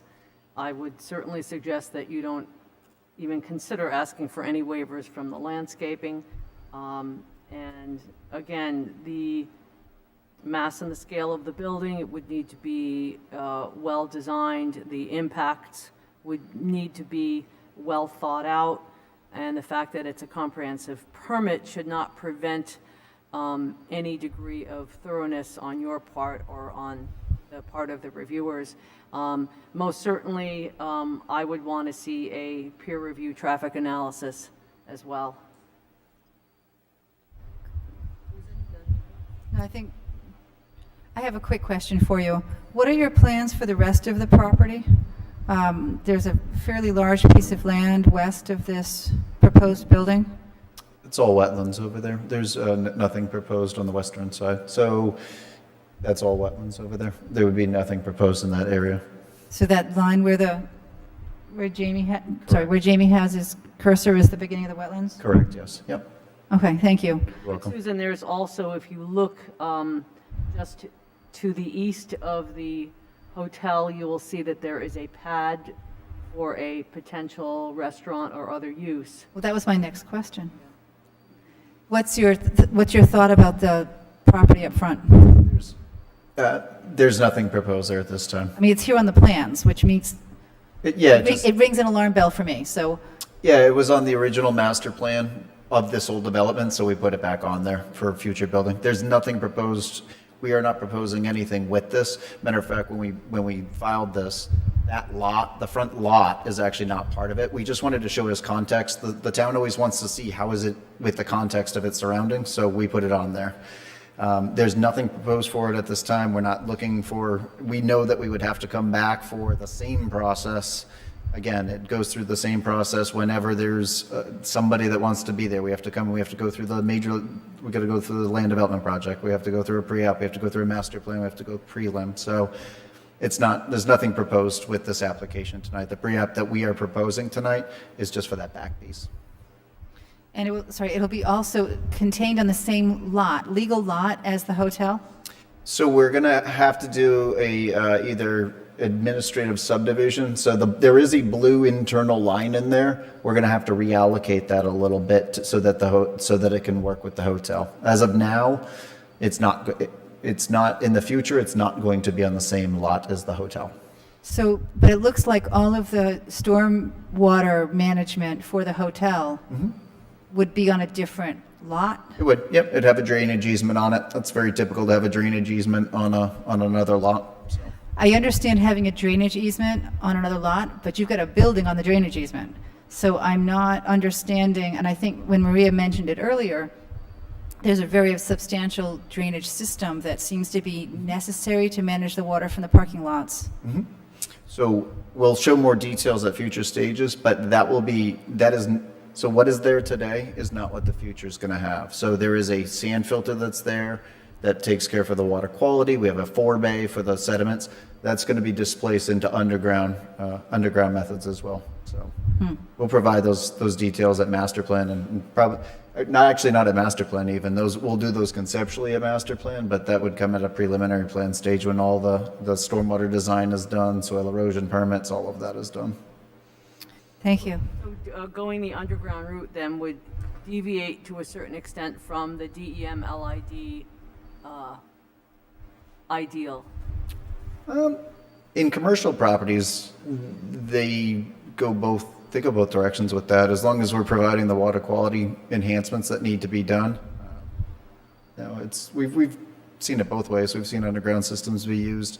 Again, the key to those, just like any stormwater practice, is operations and maintenance, if those aren't getting done. So typically you see a forebay, you can visually tell when you need to empty the sediment, versus an underground is less, it's out of sight, out of mind a lot of times. So it's very important to make sure that operations and maintenance is getting done. Otherwise, any system that's not maintained is going to fail. It is. As you're familiar, the comprehensive permit process requires that the affordable be compatible to the market rate. We have interpreted that on past projects to be not only in size, but also in the number of bedrooms indicated throughout. And in this case, I would say even the floor of which it's on. So if you are proposing, for instance, your market rate, 25% one bedrooms, 50% two bedrooms, and 25% three bedrooms, we'd want to see the same percentages on the affordable part. Yes. Now, with that said, the minimum, according to the comprehensive permit process, is 25%. We're balancing the needs of the community with the impacts to the community. So if you wanted to perhaps have a higher percentage in one bedroom, and in exchange for having more than 25%, that's something I think that you probably would find us being receptive to. But if we're staying at 25%, we would want to see those same percentages as those market rates. The other thing is Brian, I'm hoping that this could come in front of the Affordable Housing Commission before it comes back before it comes back to the Planning Board, so that they could provide us an advisory letter with any other concerns or recommendations that they have. So hopefully this would be presented to them. With 70 units, I think one of the issues that's going to come up is, or things that I would want to see addressed, is the connectivity to the community. You got 70 families, and how they connect to the community and how they travel to the community. That's something that's going to need to be addressed. Just learning from some previous projects. I know on the Fairfield, there was a lot of concern from the neighbors relative to traffic and cutting through there. That's going to come up. If there's any opportunity for you to meet with them and have those things worked out before you come here, that would certainly make it a lot easier for everyone. We know that that's going to be a big issue. Also, on the Fairfield, we had spent considerable amount of time for the architecture on that and how it's presented to Route 1, especially a building of that mass and scale, and how that architecture is broken up to kind of minimize that mass. So I think we'd be looking for the same thing here. And again, with 70 apartments, it would be nice to see some type of recreation or outside activity area that they'll be able to use, and not just, pavement. That's all I have. Thank you, Joe. And I agree with Joe's comments, and please keep in mind the interest of the folks from Wakefield Meadows and how that would impact their residences. And you may or may not know that there has been a water ban in town for quite some time now, and there's concerns about availability of water, and that is something that may come up as well. Sure. Can I just clarify one thing real quick? Joe, you had mentioned 1, 2s, 3s. This is in the Route 1. We can't. It's only 2s that we would end up doing. 1s and 2s are what we're looking at. We're not looking at 3-bedroom homes as well. I just wanted to clarify that in advance. So it'd be a mixture of 1s and 2s. So again, we'd be looking for just the same percentages. However, if you wanted to potentially change Got it. higher percentage of 25, you may find receptive of Joe. Got it. Got it. Thank you. Could I also ask, are these all rental units or are these condos? All rental units. And they would stay as rental units? That's the plan. I mean, like any condominiums, technically somebody can change it at any time, but that's not the plan. Is for them to be apartments. That's what the developer wants to do, wants to maintain. I know it's very early to ask this question, but this would be student rentals too? Seasonal? I don't know. I'll take the note and I can ask and Well, I think, so I'm speaking for myself, but I think that we also, here on the board, would be much more kind to year-round rentals for families and professionals as opposed to a off-campus dorm for URI students. Sure. Did I speak for you? I don't know if I spoke for Joe. Maria? Maria? I had one. I would echo Susan's concern as well. I rep the Affordable Housing Commission for the Planning Department. I can't hear him. Given the Your mic's on. given the lack of affordable housing options, being able to have year-round leases available for community members is extremely important. The other thing I noted in your description in terms of your estimates for occupancy, I think just looking at average occupancy on a townwide basis is not going to give you an accurate picture. Sure. For a multifamily thing that doesn't exist in South Kingstown right now, which is primarily a community of single-family homes owned by an aging population. And this is a building that's going to cater most likely to a different segment of the population. Yeah, I think we tried to note in there that we feel that's a highly conservative population is what we feel it is. 1s and one-bedroom dwellings don't tend to have large populations, especially when it comes to school-age kids too. So we put a rough estimate on that, but I think we can drill down on that a little tighter. And normally I would agree with you, except that if this is going to be housing that's going to fall in a more affordable range, comparatively speaking to other options in town, you may find higher densities of people trying to live there because that's their only option. That's just my suggestion. Thank you. So, Madam Chair, Rutgers has done a extensive analysis on the student/child yield of single-family, market rate, single-family, affordable apartment, market rate, plus affordable as it relates to school-age children in multiple communities throughout the United States, and that data is readily available. One thing I would like to say is with regards to rental, there's no intent by staff or planning board members to make any discriminatory comments regarding the people or persons who may be living there. I think the aspect of the point that was being made is if the intent is to supply affordable housing products to the community, that should be done on a 12-month rental cycle or lease cycle. Understood. Thank you.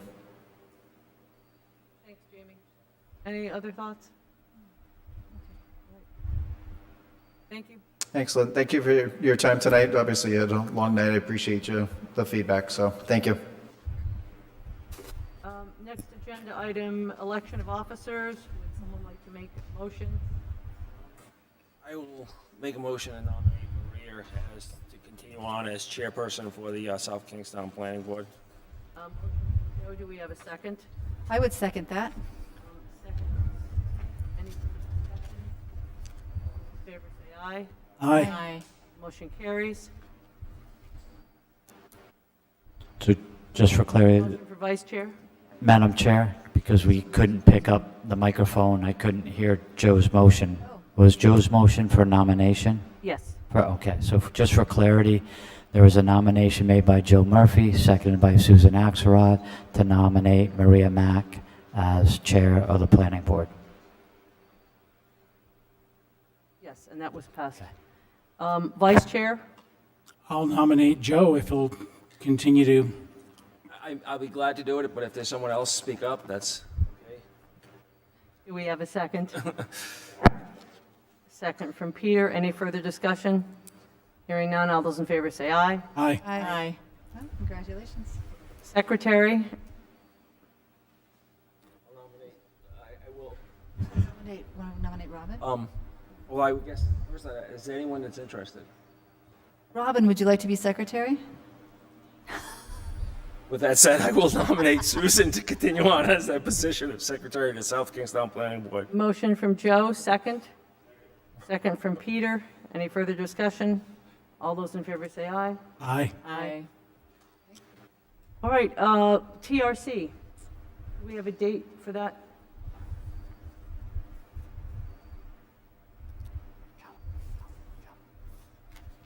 That's Wednesday, September 14th. September 14th. Do we have a volunteer? Susan, do you want to arm wrestle for it again? Otherwise, I'll take it. You can have it if you like. All right, Paul, you're it. Morning or afternoon? Morning. What was the date again? 14th. September 14th. September 14th. And for the board's edification, at the moment, we do not have anything for TRC, and the deadline is coming up in a week. Oh, how lucky Week are and a you. half. Maybe I'll take it. Too late. All right. Can I ask what we mean by afternoon? Like, I can't imagine attending one of these. Typically, they're either scheduled at noon, 11, or 1. Yeah, I couldn't do Oh, sorry, any of that. 9, 11, or 1. The majority of TRCs are held at 9. There have been some that have been held at 1. I don't recall any 11 or 12s, but we can certainly work with the planning board. But That little thing called a job that gets in the way. Motion to adjourn? Oh, do we have to? Second? Second. All those in favor say aye. Third, fourth, fifth. Motion carries. Thank you, everyone. Good night.